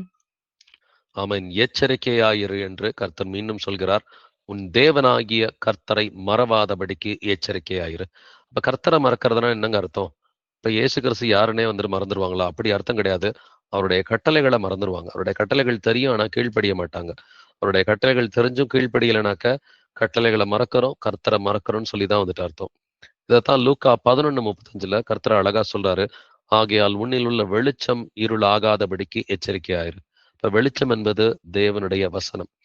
அந்த தேவனுடைய வசனம் வந்துட்டு வெளியில போயிருச்சுன்னா நம்மளுடைய இருதயத்துல என்ன இருக்கும்? ஒரு மனுஷனுக்கு வசனம் இல்லைனாக்க இருள் தான் வந்துட்டு இருக்கும். உன்னில் உள்ள வெளிச்சம் இருள் ஆகாதபடிக்கு எச்சரிக்கையாயிரு என்று எச்சரிக்கிறார். 1 கொரிந்தியர் 10ஆம் அதிகாரம் 12ஆம் வசனம் வாசிக்கலாம். 1 கொரிந்தியன்ஸ் 10:12. இப்படி இருக்க தன்னை நிற்கிறவன் என்று எண்ணுகிறவன் விழாதபடிக்கு எச்சரிக்கையா இருக்க கடவன். ஆமென். தன்னை நிற்கிறவன் என்று எண்ணுகிறவன் விழாதபடிக்கு எச்சரிக்கையா இருக்க கடவன். இது பாத்தீங்கன்னா ஒரு பெருமை உள்ள ஒரு சிந்தனை. நான் பர்ஃபெக்டா தான் இருக்கிறேன் அப்படின்ற ஒரு பெருமை உள்ள சிந்தனை வந்துட்டு எப்பொழுதுமே நம்மை நாமே நிதானிக்கிறவர்களா இருக்கணும்னு வேதம் சொல்லுது. அந்த செல்ஃப் எக்ஸாமினேஷன் ஒவ்வொரு கிறிஸ்தவனுக்கும் ரொம்ப முக்கியமானது. செல்ஃப் எக்ஸாமினேஷனே இல்லாம எப்போதுமே நான் பெர்ஃபெக்டா தான் இருக்கிறேன்னு சொல்லி தன்னை குறித்து வந்துட்டு தன்னை நிற்கிறவன் என்று எண்ணிக்கொள்ளுதல், அது எண்ணத்தை குறிக்கிறது, அது பெருமையை குறிக்கிறது. அவன் விழாதபடிக்கு எச்சரிக்கையா இருக்க கடவன் என்று கர்த்தர் எச்சரிக்கிறார். ரோமர் 11ஆம் அதிகாரம் 21வது வசனம் வாசிக்கலாம். ரோமன்ஸ் 11:21. சுவாம கிளைகளை தேவன் தப்ப விடாதிருக்க உன்னையும் தப்ப விட மாட்டார் என்று எச்சரிக்கையா இரு. ஆமென். ஆமென். சுபாவ கிளைகள் என்று கர்த்தர் யாரை குறித்து பேசுகிறார்? இஸ்ரவேல் தேசத்தை தான் சுபாவ கிளைகள் என்று பேசுகிறார். நாமெல்லாம் காட்டொளிவ மரம் என்று எழுதியிருக்கிறது. அந்த காட்டொளிவ மரம் சுபாவ கிளைகளுக்கு விரோதமா பேசக்கூடாது. இன்னைக்கு கூட அநேக கிறிஸ்தவர்கள் வந்துட்டு இஸ்ரவேல் தேசத்துக்கு விரோதமாக பேசிட்டு இருக்கிறாங்க. சோசியல் மீடியால வந்துட்டு பதிவுகள் எல்லாம் போட்டுக்கிட்டு இருக்கிறாங்க. இஸ்ரவேல் தேசத்துக்கு விரோதமாக பேசக்கூடாது என்று வேதம் சொல்லி கொடுக்கிறது. எருசலேமின் சமாதானத்துக்காக ஜெபம் பண்ணி கொள்ளுங்கள் என்று சங்கீதத்தில் எழுதியிருக்கிறது. அவர்களுக்காக ஜெபிப்பது நம்முடைய கடமையா இருக்கிறது. இல்ல அவங்க குண்டு போடுறாங்க, காசாவில் பல பேர் சாகுறாங்க, அது கர்த்தருடைய வேலை, கர்த்தர் பார்த்துக்குவார். நம்முடைய வேலை வந்துட்டு இயேசு கிறிஸ்து வரும் பொழுது எருசலேமுக்கு தான் வராரு, இஸ்ரவேல் தேசத்துக்கு தான் வராரு. அந்த தேசம் மனம் மாறும் என்று எழுதியிருக்கிறது. ரோமர் 11:26 இந்த பிரகாரம் இஸ்ரவேலர் எல்லாரும் மனம் மாறுவார்கள் என்று வேதத்தில் ரொம்ப தெளிவா எழுதியிருக்குது. இஸ்ரவேலர்களுக்கு விரோதமா நாம வந்துட்டு பெருமை பாராட்டக்கூடாது, அதற்கும் நாம் எச்சரிக்கையா இருக்க வேண்டும் என்று வேதம் சொல்கிறது. அதே போல மத்தேயு 6ஆம் அதிகாரம் 1 வசனத்துல மனுஷர் காண வேண்டும் என்று அவர்களுக்கு முன்பாக உங்கள் தர்மத்தை செய்யாதபடிக்கு எச்சரிக்கையார்கள். இவன் தர்மம் செய்யற காரியத்துல கூட ஒரு பெருமையா செய்யாம, வலது கை செய்யறது இடது கைக்கு தெரியாம தர்மம் செய்ய வேண்டும் என்று சொல்லி இருக்கிறபடி எல்லா காரியத்திலும் எச்சரிக்கையா இருக்கணும். ஏன்னா நமக்கு எல்லாமே இயேசு கிறிஸ்து சொல்லி கொடுத்துட்டார். நமக்கு என்னென்னலாம் எதிர்பார்க்கணும், கர்த்தருடைய வருகைக்கு முன்னாடி என்னென்ன காரியங்கள்லாம் நடக்கும், அடையாளங்கள் எப்படி, அவருடைய காலகட்டம், வருகையின் காலகட்டம் எப்படி இருக்கிறது, எல்லாத்தையும் கர்த்தர் நமக்கு சொல்லி கொடுத்துட்டாரு. நாம செய்ய வேண்டியது ஒன்னே ஒண்ணுதான், எதை செஞ்சாலும் எச்சரிக்கையா செய்யணும். வாசிக்கலாம் மத்தேயு 18ஆம் அதிகாரம் 10வது வசனம். மேத்யூ 18. இந்த சிறியரில் ஒருவனையும் அற்பமாய் எண்ணாதபடிக்கு எச்சரிக்கையாயிருங்கள். அவர்களுக்குரிய தேவதூதர்கள் பரலோகத்திலே என் பரமபிதாவின் சமூகத்தை எப்போதும் தரிசிக்கிறார்கள் என்று உங்களுக்கு சொல்லுகிறேன். ஆமென். இந்த சிறியரில் ஒருவனையும் அற்பமாய் எண்ணாதபடிக்கு எச்சரிக்கையாருங்கள். சின்ன பிள்ளைங்களெல்லாம் அசட்டையா எண்ணக்கூடாது. இதுகளுக்கு என்ன புரிய போகுது, இவ்வளவு பெரிய சத்தியத்தை கொண்டு வந்து வெளிப்படுத்தின விசேஷத்தையோ 2ஆம் வருகையோ சின்ன பிள்ளைகள்கிட்ட சொன்னாக்கா அதுகளுக்கு புரியுமா அப்படின்றது நம்முடைய அசட்டையான குணமா இருக்கிறது. சின்ன பிள்ளைகளை அசட்டை பண்ணாம அவர்களோடு கூட நாம் வசனத்தை போதிக்கிற பிள்ளைகளா பர்சனலா பிள்ளைகளுக்கு நீங்க வசனத்தை கத்துக் கொடுக்கணும். கர்த்தர் கூட சாமுவேல் சின்ன பையனா இருந்தப்ப சாமுவேல்கிட்ட தான் பேசினார். அந்த ஆலயத்துல சாமுவேலும் சிறுவனா இருக்கிறான். ஏலி வயதானவரா இருக்கிறார். வயதான ஏலி கிட்ட கர்த்தர் பேசாம சாமுவேலே சாமுவேலே என்று சின்ன பையனை கூப்பிடுறாரு. அவனுக்கு புரிய கூட இல்லை, யாரு கூப்பிடுறான்னு கூட அவனுக்கு தெரியல. அவன் போய் ஏலி கிட்ட போய் பேசுறான். ஏலிக்கும் புரியல. 2வது முறையும் திரும்ப சாமுவேலே 3 முறை கூப்பிடுறாரு. 3 முறை சாமுவேலுக்கு புரியல. கர்த்தர் எவ்வளவு பொறுமையா இருந்தாருன்னு கவனிச்சு பாருங்க. அப்ப நீங்க சின்ன பிள்ளைகள்கிட்ட இந்த அளவுக்கு பொறுமையா இருக்கிறீங்களா? நீங்க கூப்பிடும் பொழுது அவனுக்கு புரியல அப்படின்னு சொன்னாக்க நீங்க பொறுமையா இருக்கிறீங்களா? ஒரு தடவை கூப்பிடுறேனே உனக்கு காதல் கேட்கலையா இப்படின்னு சொல்ற அப்பா அம்மாலாம் இருக்கிறாங்க. இதை சொல்லிட்டு பிறகு தேவையில்லாத வார்த்தைகளை சொல்லி திட்டுறவங்களும் இருக்கிறாங்க. கர்த்தர் எவ்வளவு பொறுமையா இருந்தார். சாமுவேலே சாமுவேலே என்று சொல்லி 3 முறை அவர் பொறுமையா இருந்து 4ஆம் முறை தான் அவனுக்கு புரிந்தது. அப்போ உங்க பிள்ளைகளுக்கு ஏதாவது காரியம் புரியலன்னா பொறுமையா இருங்க. முதல்ல வெயிட் பண்ணுங்க. கர்த்தர் ஏற்ற வேளையில பிள்ளைகளுக்கு புரிய வைப்பாரு. அப்ப நம்ம எதை குறித்தும் எச்சரிக்கையா இருக்கிற பிள்ளைகளா இருக்கணும்ன்றதான் கர்த்தர் நமக்கு கொடுக்கிற செய்தியா இருக்கிறது. வாசிக்கலாம் மத்தேயு 24ஆம் அதிகாரம் 6வது வசனம். மேத்யூ 24:6. யுத்தங்களையும் யுத்தங்களின் செய்திகளையும் கேள்விப்படுவீர்கள். கலங்காதபடி எச்சரிக்கையா இருங்கள். இவைகள் எல்லாம் சம்பவிக்க வேண்டியதே, ஆனாலும் முடிவு உடனே வராது. ஆமென். யுத்தங்களையும் யுத்தங்களின் செய்திகளையும் கேள்விப்படுவீர்கள், கலங்காதபடி எச்சரிக்கையா இருங்கள். அப்ப நம்ம இந்த கடந்த 6 ஆண்டுகள்ல பார்த்துட்டோம், நிறைய யுத்தங்களை பார்த்துட்டோம். போன வருஷம் ஈரான் மீதான யுத்தத்தை பார்த்தோம். அடுத்து சிரியாவில் குண்டு போட்டாங்க. லெபனான் மேல நடந்த யுத்தம் பார்த்தோம். காசாவில் நடந்த யுத்தம் 2 வருஷமா நடந்துகிட்டு இருந்துச்சு. அது மட்டும் இல்லாம உக்ரைன் ரஷ்யா யுத்தம் இன்னமும் நடந்து கொண்டிருக்கிறது.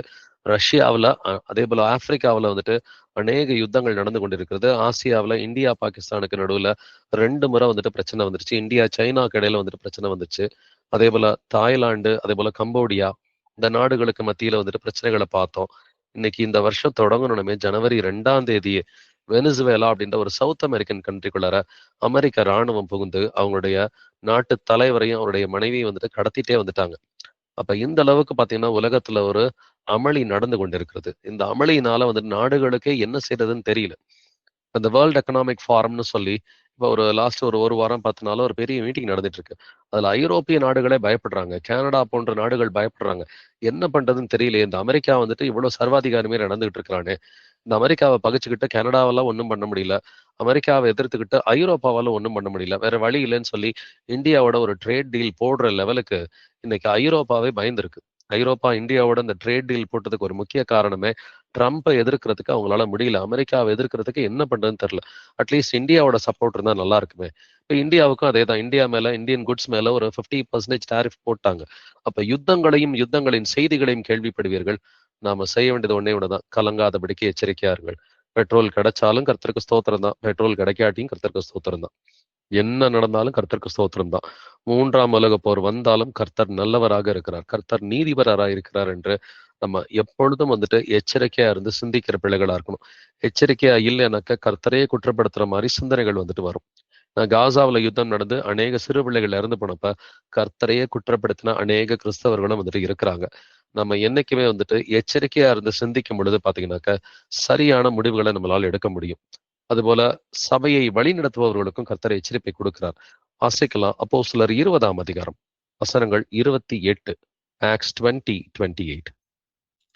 ஆகையால் உங்களை குறித்தும் தேவன் தம்முடைய சுய இரத்தத்தினாலே சம்பாதித்துக் கொண்ட தமது சபையை மேய்ப்பதற்கு பரிசுத்த ஆவி உங்களை கண்காணிகளாக வைத்த மந்தை முழுவதையும் குறித்தும் எச்சரிக்கையாயிருங்கள். ஆமென். ஆமென். மூப்பர்களுக்கும் கர்த்தர் எச்சரிப்பை கொடுக்கிறார். உங்களை குறித்தும் எச்சரிக்கையா இருங்கன்றார். நீ ஒழுங்கா இருக்கிறியா? சபையில போதிக்கிறவங்களை பார்த்து கர்த்தர் சொல்றார், நீ நீயே நிதானிச்சு பார்த்துக்க. உங்களை குறித்தும் தேவன் தம்முடைய சுய இரத்தத்தினாலே சம்பாதித்துக் கொண்ட தமது சபை. இது யாருடைய ரத்தம்ங்க? இது தேவனுடைய ரத்தம் இல்லைங்களா? தேவனுக்கு ஏது ரத்தம்? தேவன் தான் ஆவியா இருக்கிறாரு. தேவன் மாம்சத்துல வெளிப்பட்டார் இல்லைங்களா? தேவன் மாம்சத்துல வெளிப்பட்டதுனால இயேசு கிறிஸ்துவின் ரத்தம் அது தேவனுடைய ரத்தம் என்று எழுதியிருக்கிறது. தேவன் தம்முடைய சுய ரத்தத்தினாலே சம்பாதித்துக் கொண்ட தமது சபையை மேய்ப்பதற்கு பரிசுத்த ஆவி உங்களை கண்காணிகளாக வைத்த. இப்ப யாருங்க கண்காணிகளை ஏற்படுத்துறாரு? பரிசுத்த ஆவியானவர் தான் கண்காணிகளையும் மூப்பர்களையும் ஏற்படுத்துகிறார்.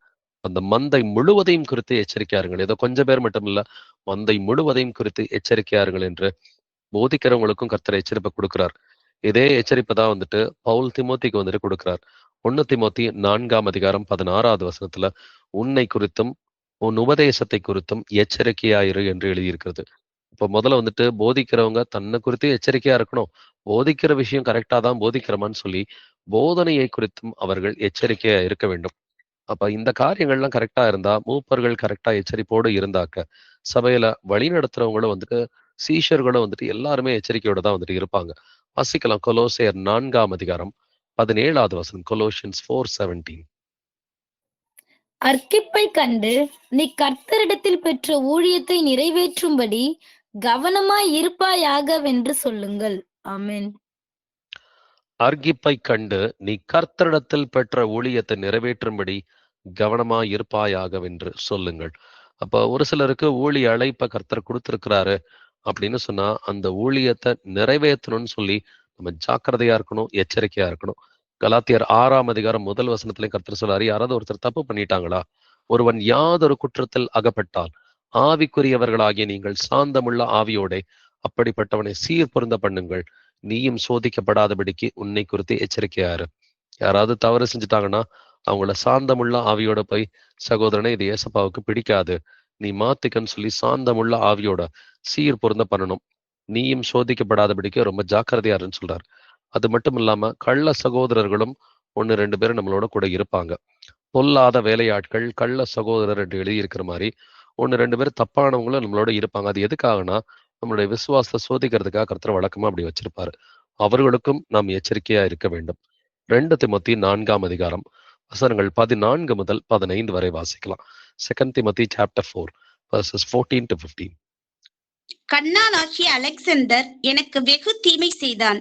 அவனுடைய செய்கைக்கு தக்கதாக கர்த்தர் அவனுக்கு பதிலளிப்பாராக. நீயும் அவனை குறித்து எச்சரிக்கையாயிரு. அவன் நம்முடைய வார்த்தைகளுக்கு மிகவும் எதிர்த்து நின்றவன். ஆமென். கண்ணானாகிய அலெக்சாந்தர் எனக்கு வெகு தீமை செய்தான்.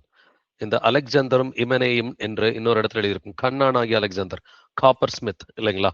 இந்த காப்பர் ஸ்மித் அலெக்சாண்டரும் அடுத்து இமனையும் இவங்கெல்லாம் அப்போஸ்தலன் பவுலோட ஆரம்பத்துல எதிர்த்து நின்றவர்கள் என்று வேதம் சொல்கிறது இல்லைங்களா? இவர்களை சாத்தானுக்கு ஒப்பு கொடுத்தேன் என்று இன்னொரு இடத்துல அப்போஸ்தலன் பவுல் எழுதுறாரு. அலெக்சாந்தர் எனக்கு வெகு தீமை செய்தான், நீயும் அவனை குறித்து எச்சரிக்கையாரு, அவன் நம்முடைய வார்த்தைகளுக்கு மிகவும் எதிர்த்து நின்றவன். அப்ப கள்ள சகோதரர்களும் சில நேரம் கூட இருப்பாங்க. வசனத்தை எதிர்க்கிற கள்ள சகோதரர்கள் இல்ல கிரியை மூலமா எதிர்ப்பாங்க, இல்ல வார்த்தை மூலமா எதிர்ப்பாங்க. அப்ப அப்படிப்பட்டவர்களை குறித்து எச்சரிக்கையா இருந்து அவர்களை விட்டு விலக வேண்டும் என்று எழுதியிருக்கிறது. வாசிக்கலாம் ரோமர் 16ஆம் அதிகாரம் 17வது வசனம். ரோமன் 16:17. அன்றியும் சகோதரரே, நீங்கள் கற்றுக்கொண்ட உபதேசத்திற்கு விரோதமாய் பிரிவினைகளையும் இடரல்களையும் உண்டாக்குகிறவர்களை குறித்து எச்சரிக்கையா இருந்து அவர்களை விட்டு விலக வேண்டும் என்று உங்களுக்கு புத்தி சொல்லுகிறேன். ஆமென். அன்றையும் சகோதரரே, இது யாருக்கு சொல்லப்படுகிறது? சபைக்கு சொல்லப்படுகிற ஒரு காரியம். அதனாலதான் சகோதரரே என்று எழுதியிருக்கிறது. அன்றையும் சகோதரரே, நீங்கள் கற்றுக்கொண்ட உபதேசத்திற்கு விரோதமாய் பிரிவினைகளையும் இடரல்களையும் உண்டாக்குகிறவர்களை குறித்து. இப்ப சபைக்குள்ளரே உள்ளாரே உட்கார்ந்துகிட்டு பிரிவினைகள் இடரல்கள் உண்டாக்குகிற 1-2 கள்ள சகோதரர்கள் நிச்சயமா இருக்கதாங்க செய்வாங்க. கர்த்தர் வருமிடமும் இந்த மாதிரி இடறல்கள் இருக்கத்தான் வந்துட்டு செய்யும். அவர்களை குறித்து எச்சரிக்கையா இருந்து அவர்களை விட்டு விலக வேண்டும் என்று உங்களுக்கு புத்தி சொல்கிறேன். டெய்லி அவங்கள்ட்ட ஃபோன் போட்டு, பிரதர் நீங்க நல்லா இருக்கிறீங்களா? அவங்க தப்பான சகோதரர்கள்னு தெரியும். தெரிஞ்சுமே அவங்கள்ட்ட ஃபோன் போட்டு, பிரதர் நல்லா இருக்கிறீங்களா? அப்படின்னு சொல்லி அவங்கள்ட்ட பேசிட்டு இருந்தாக்க, நமக்கு ஞானம் இல்லைன்னு சொல்லி அர்த்தம். அப்போ ஒருத்தர் வந்துட்டு கர்த்தருடைய வார்த்தையை எதிர்த்து நிற்கிறாரு. ஒண்ணு வார்த்தையினால அல்லது கிரியையினால எதிர்த்து நிற்கிறாருன்னா, மனம் திரும்புன்னு மட்டும்தான் சொல்லணும். மனம் திரும்புன்னு சொல்றதுதான் அன்பு. நம்ம அவங்க மேல காண்பிக்கிற வந்துட்டு பெரிதான அன்பு, தப்பு பண்றவங்க மேல காண்பிக்கிற பெரிதான அன்பு எதுன்னா, நீ மனம் திரும்பு. அப்பதான் இயேசுவுக்கு பிரியமா இருக்க முடியும். இப்ப பொல்லாத வேலையாட்கள் யாராவது இருந்தாங்க, கள்ள சகோதரர்கள் யாராவது இருந்தாங்கன்னா, அவங்கள்ட்ட சாந்தமுள்ள ஆவியோட வந்துட்டு மனம் திரும்புன்னு சொல்றதுதான் பெரிதான அன்பாக இருக்கிறது. அதே போல வெளியிலே இருக்கிற கள்ள சகோதரர்களுக்கும் கள்ள தீர்க்கதரிசிகளுக்கும் நாம் எச்சரிக்கையா இருக்க வேண்டும் என்று வேதம் சொல்கிறது. வாசிக்கலாம் மத்தேயு 24 வசனம் 4. மேத்யூ 24:4. இயேசு அவர்களுக்கு பிரதியுத்தரமாக, ஒருவனும் உங்களை வஞ்சியாதபடிக்கு எச்சரிக்கையாயிருங்கள். ஆமென். ஒருவனும் உங்களை வஞ்சியாதபடிக்கு எச்சரிக்கையா இருங்கள். ஏன்னா அநேக கள்ள தீர்க்கதரிசிகளும் அநேக கள்ள கிறிஸ்துகளும் எழும்பி அநேகரை வஞ்சிப்பார்கள் என்று இந்த அதிகாரத்துல எழுதியிருக்கிறது. அப்ப நீங்க யூடியூபை திறந்தீங்கனாலே வந்துட்டு அநேக கள்ள தீர்க்கதரிசிகள் கள்ள போதர்கள் இருப்பாங்க. எப்படி ஒண்ணு திருத்துவம்ன்ற பேர்ல வருவாங்க. திருத்துவம்னு சொன்னாலும் பைபிள்ல திருத்துவம் கிடையாது. இல்ல பிதா மட்டும்தான் கடவுள், குமாரன் கடவுள் கிடையாதுன்னு சொல்லுவாங்க. இயேசு கிறிஸ்துவ கடவுளே கிடையாதுன்னு வஞ்சிக்கிற அநேக வஞ்சகர்களும் வந்துட்டு இருக்கிறாங்க. இந்த மாதிரி வஞ்சனைகளுக்கு விலகி இருக்க வேண்டும். ஏன்னா இயேசு கிறிஸ்துவ வந்துட்டு இன்னைக்கு கூட ஒரு வசனம் படிச்சேன் இல்லைங்களா? தேவன் தம்முடைய சுய ரத்தத்தினாலே சம்பாதித்து கொண்ட சபை. அப்ப பிதாவுக்கு ஏது ரத்தம்? பிதாவுக்கு ரத்தம் கிடையாது. அப்ப பிதா மட்டும்தான் தேவன்னு சொன்னாக்க எப்படி தேவனுடைய ரத்தமாகும்? இயேசுவின் ரத்தம் தேவனுடைய ரத்தமா இருக்கக்கூடாது இல்லைங்களா? அப்ப இயேசு தேவனா இருப்பதனாலதான் வந்துட்டு தேவன் தம்முடைய சுய ரத்தத்தினாலே சம்பாதித்து கொண்ட சபை என்று எழுதியிருக்கிறது. அப்ப இயேசு கிறிஸ்துவை தேவன் அல்ல என்று மறுதலிக்கிற அநேக வஞ்சகர்களும் இருக்கிறாங்க. இப்படிப்பட்ட வஞ்சனைகளுக்கு நாம் எச்சரிக்கையா இருக்க வேண்டும் என்று வேதம் சொல்கிறது. லூக்கா 21 அதிகாரம் 8வது வசனம் வாசிக்கலாம். லூக் 21:8. அதற்கு அவர், நீங்கள் வஞ்சிக்கப்படாதபடிக்கு எச்சரிக்கையாயிருங்கள். ஏனெனில் அநேகர் வந்து என் நாமத்தை தரித்துக் கொண்டு நான் தான் கிறிஸ்து என்றும் காலம் சமீபித்தது என்றும் சொல்லுவார்கள். அவர்களை பின்பற்றாதிருங்கள். ஆமென். அநேகர் வந்துட்டு என்ன சொல்லுவாங்களா? என் நாமத்தை தரித்து கொண்டு நான் தான் கிறிஸ்து. நான் தான் கிறிஸ்துன்னு சொல்லிக்கிற பிரதான ஆள் யாரு? இந்த பூமியில வந்துட்டு போப்பு தான் வந்துட்டு நான் தான் கிறிஸ்து. இயேசுவுக்கு பதிலாக நான் தான் இருக்கிறேன். பாண்டிஃபெக்ஸ் மேக்சிமஸ் ஹை பிரீஸ்ட் அப்படின்ற பேரு.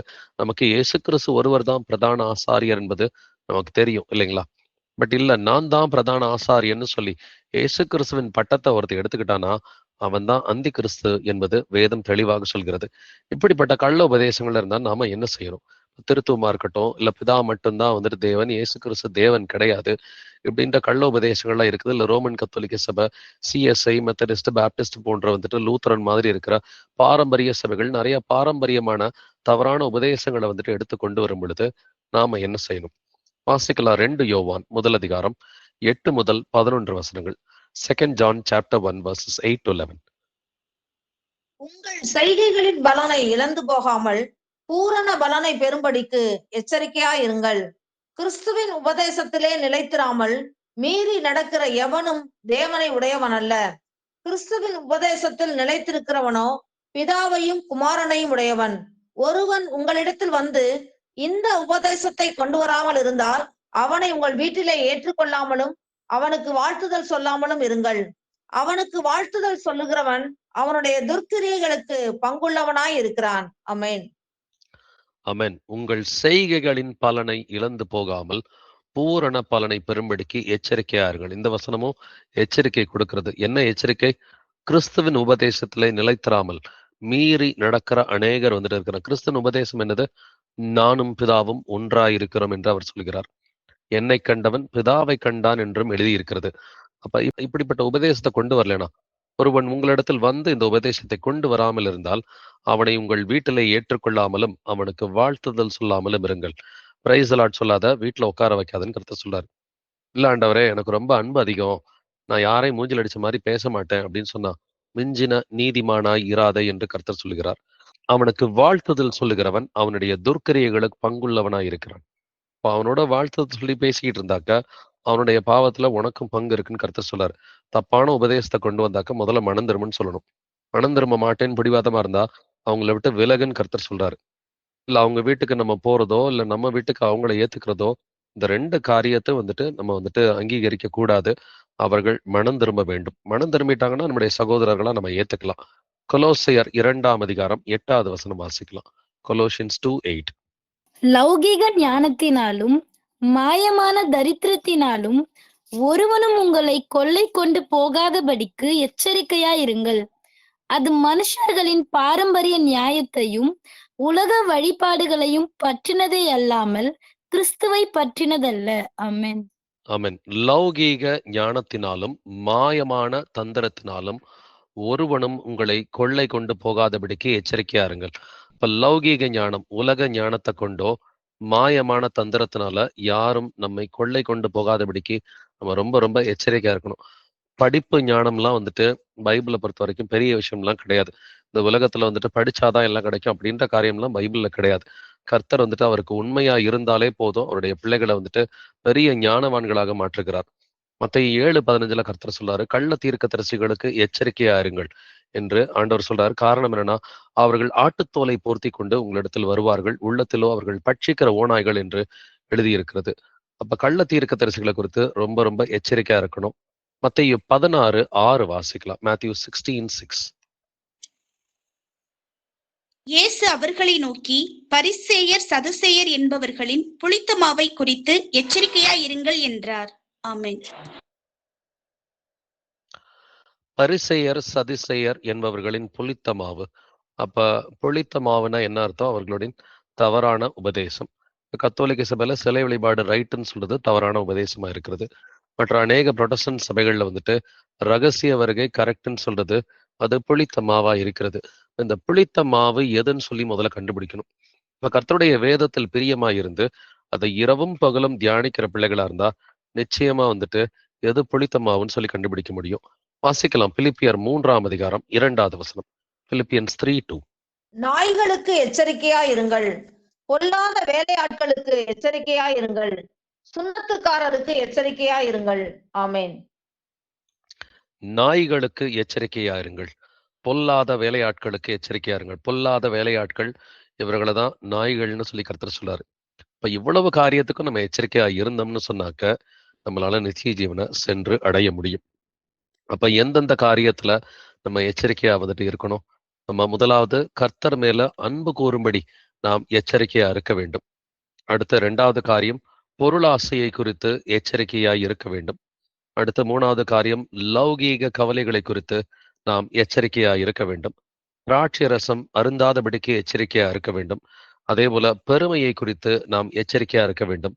கலங்காதபடிக்கு, இந்த உலகத்துல நடக்கிற யுத்தங்கள் கலங்காதபடிக்கு நாம் எச்சரிக்கையா இருக்க வேண்டும். மந்தை முழுவதையும் வந்துட்டு பாதுகாப்பதை குறித்து எச்சரிக்கையா இருக்க வேண்டும்.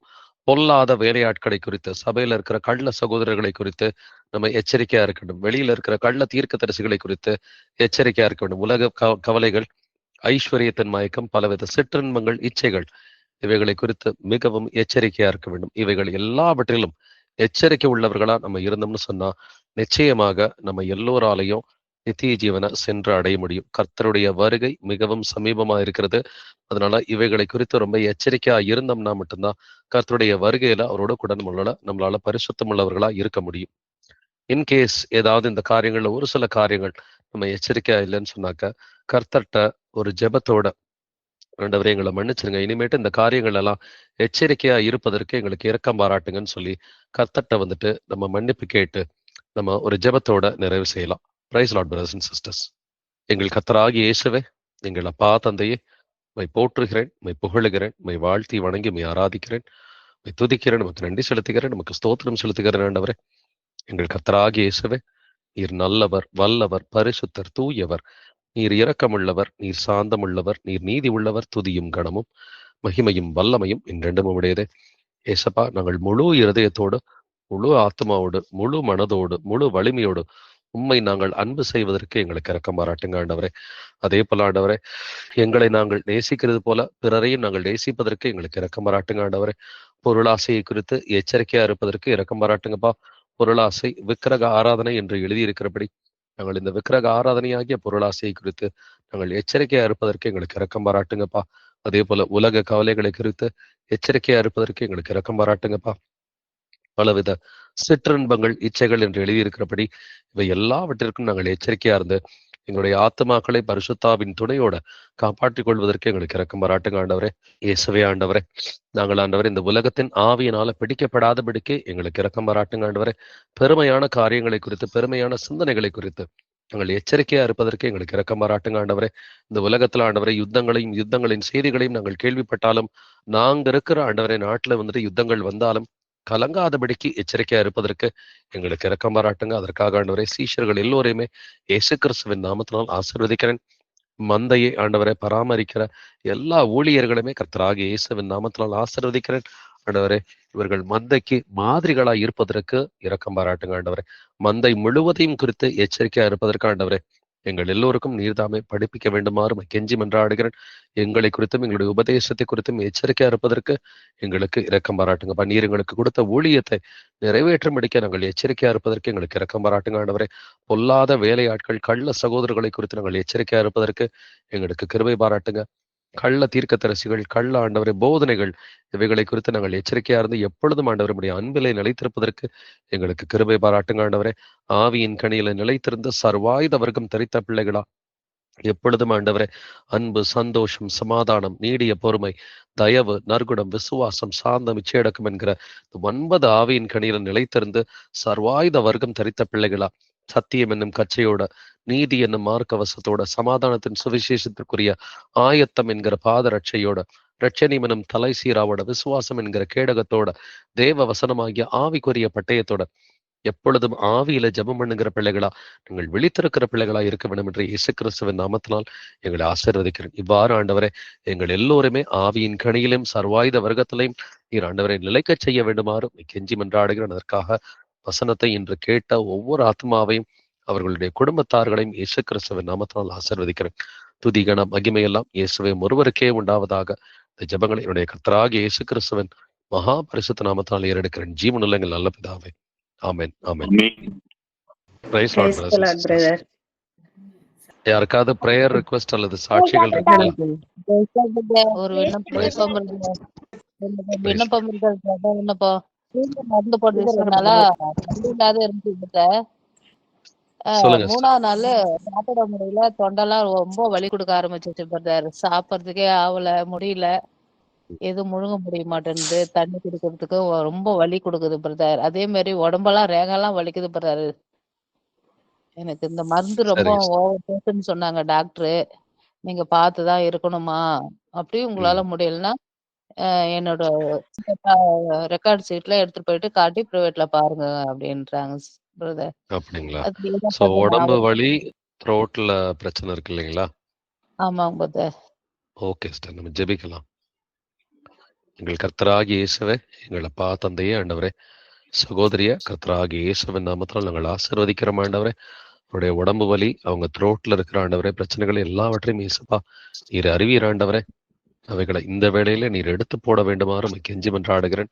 அதற்கு தடையா இருக்கிற அவங்களுடைய பாவங்கள் எதுவா இருந்தாலும் இயேசுப்பா தயவாய் மன்னிங்க ஆண்டவரே. அவங்களுடைய பாவங்களை மன்னிச்சு இந்த வேளையில இயேசுப்பா ஆண்டவரே அவர்களை சுகப்படுத்த வேண்டுமாறு கெஞ்சி மன்றாடுகிற ஆண்டவரே. சகோதரியை முற்றிலுமா சுகப்படுத்தி ஆண்டவரே அவங்களுக்கு தொண்டையிலிருந்து, அவங்களுக்கு உடல் வலியிலிருந்து விடுதலை கொடுங்க ஆண்டவரே. சகோதரிக்கு த்ரோட்ல இருக்கிற எல்லா பிரச்சனைகளையும், அவங்களுடைய சரீரத்துல இருக்கிற எல்லா வலிகளையும் இயேசு கிறிஸ்துவின் நாமத்தினால வெளியே போயிட்டு கட்டளையிடுகிறேன். இனி திரும்பி வராத.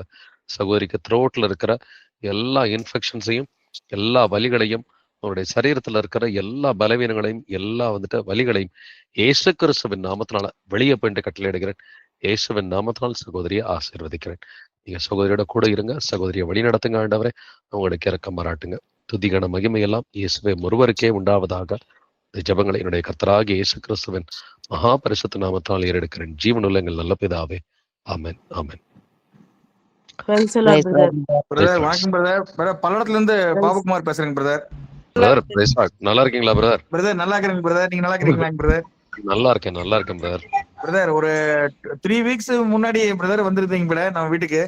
ஆமாங்க பிரதர். பிரதர் நீங்க பிரேயர் பண்ணீங்க, பட் அதே மாதிரி ஒரு நல்ல ஆசீர்வாதம் கிடைச்சிருக்கீங்க பிரதர். அதுக்காக சாட்சி சொல்லலானுங்க பிரதர். சந்தோஷம் பிரதர், சொல்லுங்க பிரதர். நீங்களுமே வர்க்கீஸ் பிரதர் வந்திருக்கீங்க பிரதர். பிரதர் ஒண்ணு இல்லைங்க பிரதர், நமக்கு இந்த சிஎம் மெடல் வந்து திடீர்னு அறிவிச்சிட்டாங்க பிரதர். 25 நைட்டு கூப்பிட்டு சொல்றாங்க, நைட்டு 12 மணிக்குங்க. சந்தோஷம் பிரதர். அது கர்த்தருக்கு ஸ்தோத்திரம். கிடைச்சதுக்கா அவங்க பிரதர், அது கிடைச்சதுக்காக கர்த்தருக்கு நன்றி செலுத்துறேங்க பிரதர். ரொம்ப சந்தோஷம். இப்ப இந்த உலகத்துக்குரிய ஆசீர்வாதங்களையும் கர்த்தர் சேர்த்து தான் கொடுக்குறாரு இல்லைங்களா? சிஎம் மெடல்லாம் வருதுன்னா இப்ப கர்த்தர் நிறைய பேர் இருதயத்துல தயவு காண்பிச்சிருக்கிறாரு அர்த்தம். ரொம்ப சந்தோஷம் பிரதர். இப்ப அது தொடர்ந்து நினைக்கவே நம்ம இல்லைங்க ஏசப்பாவுக்கு பிரதர். கீழ்ப்படிய சரி, அப்ப உலகத்திலையும் சாட்சியை வந்துட்டு கர்த்தரை உண்டாக்குறாரு இல்லைங்களா? ரொம்ப கண்டிப்பா சந்தோஷம்.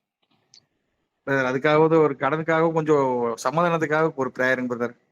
கண்டிப்பா பிரதர். ஜெபிக்கலாம் பிரதர். ஓகேங்க, தேங்க்யூ. இயேசுவே ஆண்டவரே, சகோதரன் பாபுகுமாரா இயேசு கிறிஸ்துவின் நாமத்தினால் ஆசீர்வதிக்கிறேன் ஆண்டவரே.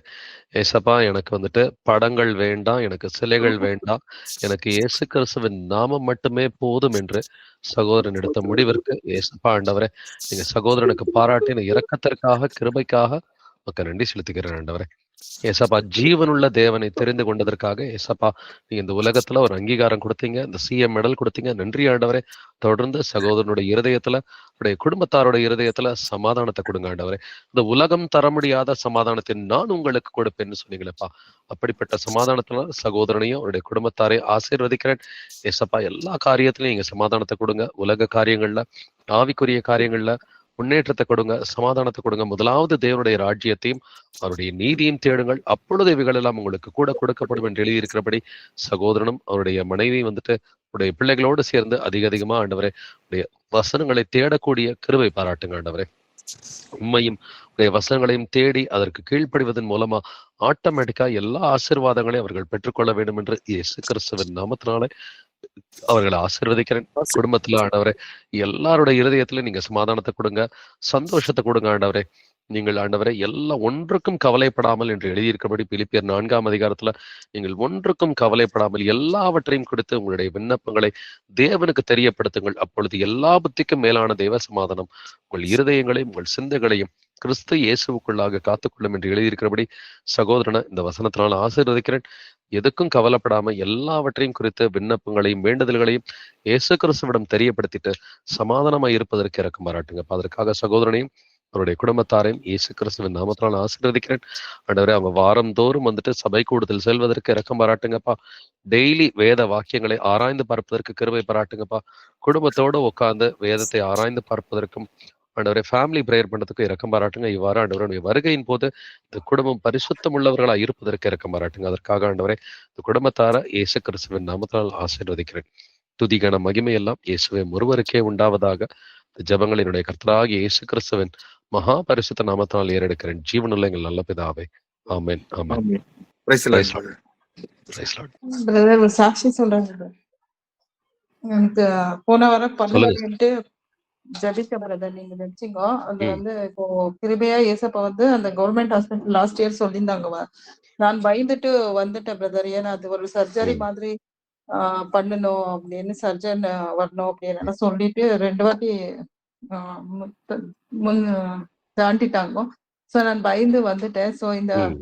வாட்டி ஏசப்பா தான் கிருபையா எனக்குள்ள இருந்து அந்த வசனத்தை கொடுத்தாங்க. என்ன பார்த்தவங்க ரட்சிப்படைவாங்க. அந்த ஜான்ல இருக்கிற அந்த வசனம் வந்து ஆளா பதிச்சு பிரதர். அதனால நான் போய் தைரியமா உக்காந்தேன். அங்க ஒரு நல்ல சர்ஜன் ரொம்ப சாந்தமா ஏசப்பா அவங்களுக்குள்ள பார்க்க மாதிரி ஏசப்பா கிருபையா ஒரு பெயினும் இல்லாத எடுக்கபடி ஏசப்பா கிருபை கொடுத்தாங்க. அந்த நாள் வந்து சுகர் கூட 102க்கு வந்துச்சு பிரதர்.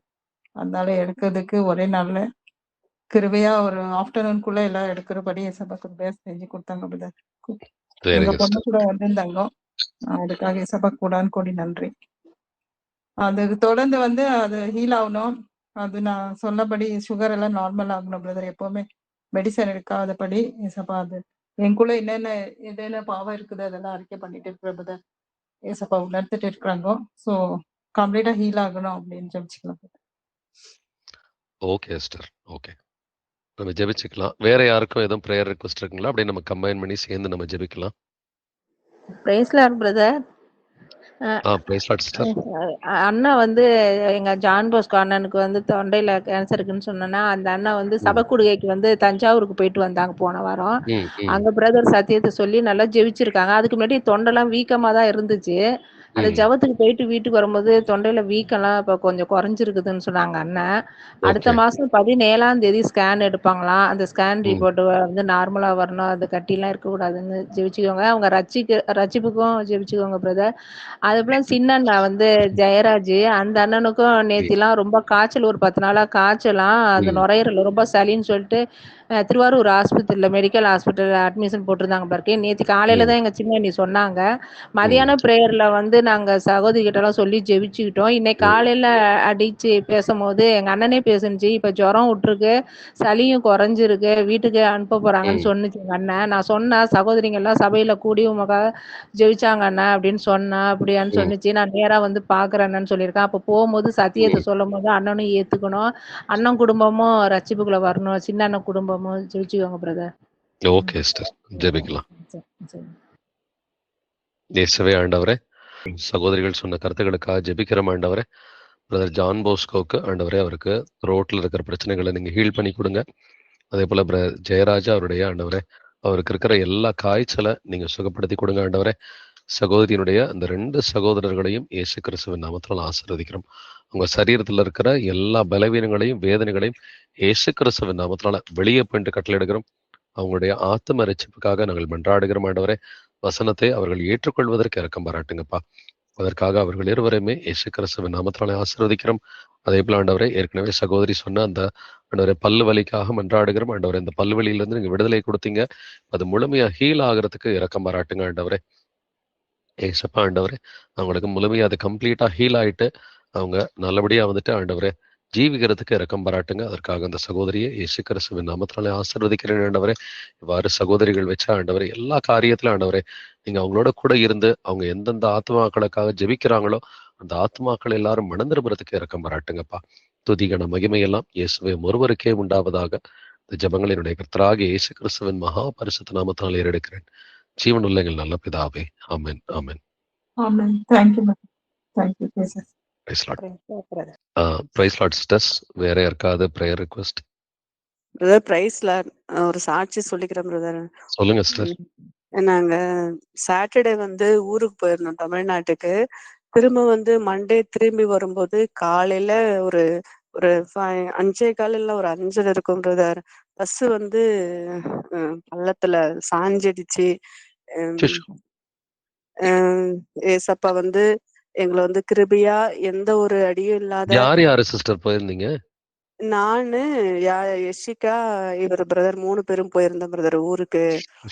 ஓகே. இப்ப யாருக்கும் எந்த அடியும் இல்லையே? யாருக்கும் எதுவும் இல்லைங்க பிரதர். எனக்கு மட்டும் பின்னாடி இடுப்புல சும்மா லைட்டா அந்த எலும்புக்குலாம் எந்த ப்ராப்ளமும் இல்ல. மற்றபடி இந்த சதையில மட்டும் கொஞ்சம் அடிபட்டிருக்கும். அது மட்டும்தான் வலி. அவருக்கு வந்து முதுகு மட்டும் டைட்டா இருக்குதுங்க பிரதர். அந்த மசில்ஸ் வந்து பிடிச்சிருக்கிற மாதிரி இருக்குது. வேற எதுவும் இல்ல. ஏசப்பா வந்து ஏன்னா பஸ் வந்து ரெண்டு பல்டி தான் அடிச்சிருக்குது. ஆனாலும் எங்களுக்கு எந்த ஒரு சேதாரமும் இல்லாத ஏசப்பா எங்களை காப்பாத்தி கொடுத்தாரு. ஆனா அந்த டைம்லயும் நாங்க தூங்கின்னு தான் இருந்தோம் பிரதர். எனக்கு வந்து நடந்தது எல்லாமே கனவுல நடந்த மாதிரியே தான் ஒரு ஒரு ஃபீலிங்கை கொடுத்தாரு ஏசப்பா. என் கண்ணு முன்னாடி எதையும் காட்டல. அதே மாதிரி பத்திரமா இட்டுன்னு வந்தாரு. திரும்ப உடனே ஹாஸ்பிட்டலுக்கு போன உடனே அங்கேயும் கவர்மெண்ட் ஹாஸ்பிட்டல்னாக்கா அந்த அளவுக்கு யாரும் அந்த அளவுக்கு கவனிப்பு இருக்காதுன்னு தெரியும். அதே மாதிரிதான் அங்க இருந்தது. அங்கேயும் சிஸ்டருங்க இருந்தாங்க, நம்மளோட சிஸ்டருங்க இருந்தாங்க. அவங்க ரொம்ப ஹெல்ப் பண்ணி எங்களை 2 மணிக்கெல்லாம் அன்னைக்கு 2 மணிக்கெல்லாம் டிஸ்சார்ஜ் பண்ணி எங்களுக்கு வீட்டுக்கு அனுப்பிட்டாங்க. ஏசப்பா அந்த இடத்துல எங்களுக்கு இரக்கம் பாராட்டினார். ஏன்னா யாருமே தெரியாது அந்த இடத்துல ஏசப்பா சகோதரிகளை கொடுத்து எங்களை அங்கிருந்து வெளியிட்டு வந்தாரு. நாங்க இங்க பெங்களூரும் வந்துட்டோம் பிரதர். இங்க ஏசப்பா வந்து இங்கே பத்திரமா வந்து சேர்த்தாரு. ஏன்னா ஏசப்பா வந்து நீதிபரர், பச்சாதாபம் இல்லாதவர் என்பதை நாங்க வந்து உணர்ந்தோம். எதுக்காக இந்த சிக்ஷை வந்ததுன்னு ஏசப்பா எங்களுக்கு அதை உணர்த்தி எங்களை நல்வழிப்படுத்தணும் பிரதர். அதுக்காக ப்ரேயர் பண்ணிக்கோங்க பிரதர். கண்டிப்பா. பாப்பா நல்லா இருக்கிறா இல்லைங்களா? பாப்பாக்கு முன்னாடி எல்லாம் படலையே? இல்லைங்க பிரதர். ஒரு சின்ன கீரல் கூட இல்ல. ஏன்னா நாங்க ஃபுல்லா அந்த கண்ணாடி அந்த கிளாஸ்ல தான் படுத்தணும். இந்த ஃபுல்லா நொறுங்கி போச்சு. ஒரு சின்ன கீரல் கூட படல பிரதர். எனக்கு பாப்பாக்கு எல்லாம் ஒண்ணுமே ஆகல. நல்லாதான் எங்களை வந்து ஏசப்பா வந்து வெளியே எடுத்துன்னு வந்தாரு. அந்த அது வந்து இன்னைய வரைக்கும் எனக்கு கனவு மாதிரிதான் பிரதர் இருக்கு. நடந்த மாதிரியே தெரியல எனக்கு. சரிங்க சிஸ்டர். நம்ம ஜெபிக்கலாம். கர்த்தர் நல்லவர். அவருடைய பிள்ளைகளை வந்துட்டு தேவைப்பட்டா சிட்சிக்கிறாரு. ஆனாலும் வந்துட்டு ரொம்ப கோபத்தினால இல்லாம வந்துட்டு ஒரு மெதுவா லைட்டா தான் வந்துட்டு கண்டிக்கிறாரு.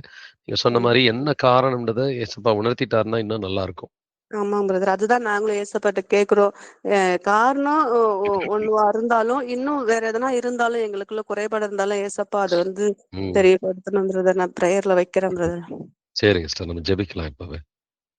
இயேசுவே ஆண்டவரே, ஆண்டவரே எங்களுடைய சகோதரன் ஆண்டவரே, அருண் ஜேம்ஸ் பிரதரையும் ஆண்டவரே, சகோதரி சுந்தரி சிஸ்டரையும் ஆண்டவரே, பாப்பா யஷிகாவையும் நீர் அற்புதமா காப்பாத்தினீரே ஆண்டவரே. அந்த கிருபைக்காக உமக்கு நன்றி செலுத்துகிறேன். உமக்கு ஸ்தோத்திரம் செலுத்துகிறேன் ஆண்டவரே. கண்ணின் மணியை போல நீங்க காப்பாற்றி கூட்டிட்டு வந்திருக்கிறீங்களே, நன்றி ஆண்டவரே. அந்த பஸ் காலையில நேரத்துல ஆண்டவரே அது 2 முறை உருண்டு விழுந்தப்ப கூட அவங்களுக்கு எந்த மேஜரா எலும்புலையோ எங்கேயோ அடிபடாம எலும்புகள் முறிக்கப்படாம ஏசப்பா அற்புதமா நீங்க பாதுகாத்தீங்களே ஆண்டவரே. அந்த கிருபைக்காக ஸ்தோத்தரிக்கிறேன். உமக்கு நன்றி செலுத்துகிறேன் ஆண்டவரே. உடைய பிள்ளைகளை நீர் எவ்வளவாய் அன்பு செய்கிறீர், எவ்வளவாய் பாதுகாக்கிறீர் என்பதை நாங்க நல்லா உணர்ந்து பார்க்கிறோம் ஆண்டவரே. ஏசப்பா உடைய அன்பிற்காக, உடைய பாதுகாப்பிற்காக, உடைய இரக்கத்திற்காக ஆண்டவரே, சபைக்கும் நீர் பாராட்டின கிருபைக்காக, உன்னுடைய குடும்பத்திற்கு நீர் பாராட்டின கிருபைக்காக உமக்கு நன்றி செலுத்துகிறோம் ஆண்டவரே. எங்கள் எல்லார் மேலும் நீர் இறங்கின கிருபைக்காக ஸ்தோத்திரிக்கிறேன். உமக்கு நன்றி செலுத்துகிறேன் ஆண்டவரே. ஏசப்பா அவங்களை கேட்டது போல ஆண்டவரே, இது எதனால நடந்துச்சு அப்படின்றதை ஏசப்பா அவங்களுக்கு காண்பீங்க ஆண்டவரே. சகோதரனுக்கும் சகோதரிக்கும் இது எதனால நடந்துச்சு, ஏதாகிலும் காரியங்கள் அவங்க மாத்திக்கணுமா, அது அவங்களுக்கு வந்துட்டு ஆண்டவரே விரும்புறாங்க ஆண்டவரே. இன்னும் எந்த காரியத்துல பூரணம் அடையணுன்றதை ஏசப்பா அவங்களுக்கு நீர் உணர்த்த வேண்டுமாறு உம்மை கெஞ்சி மன்றாடுகிறேன் ஆண்டவரே. நீங்க அவங்களுக்கு உணர்த்தி ஏசப்பா எந்த காரியமா இருந்தாலும் அவங்க மாத்திக்கிறதுக்கு ரெடியா இருக்கிறாங்க. அதை தயவாய் அவங்களுக்கு உணர்த்தி அவங்களை பூர்ணப்படுத்த வேண்டுமாறு உம்மை கெஞ்சி மன்றாடுகிறேன். அதற்காக ஆண்டவரே சகோதரனையும் சகோதரியும் பிள்ளைகளையும் இயேசு கிறிஸ்துவின் நாமத்தினால் ஆசீர்வதிக்கிறேன். எங்கள் ஆண்டவரே, எங்களுக்கு நீங்க இந்த காரியத்துல சமாதானத்தை கொடுத்ததற்கு உமக்கு நன்றி செலுத்துகிறேன் ஆண்டவரே. தொடர்ந்து ஆண்டவரே இன்னும் பரிசுத்த பாதையில சகோதரனும் சகோதரியும் பிள்ளைகளும் நடப்பதற்கு நீங்க இரக்கம் பாராட்டுங்கப்பா. துதிகன மகிமையெல்லாம் இயேசுவே ஒருவருக்கே உண்டாவதாக. இந்த ஜெபங்களை என்னுடைய கர்த்தராகிய இயேசு கிறிஸ்துவின் மகா பரிசுத்த நாமத்தால் ஏறெடுக்கிறேன்.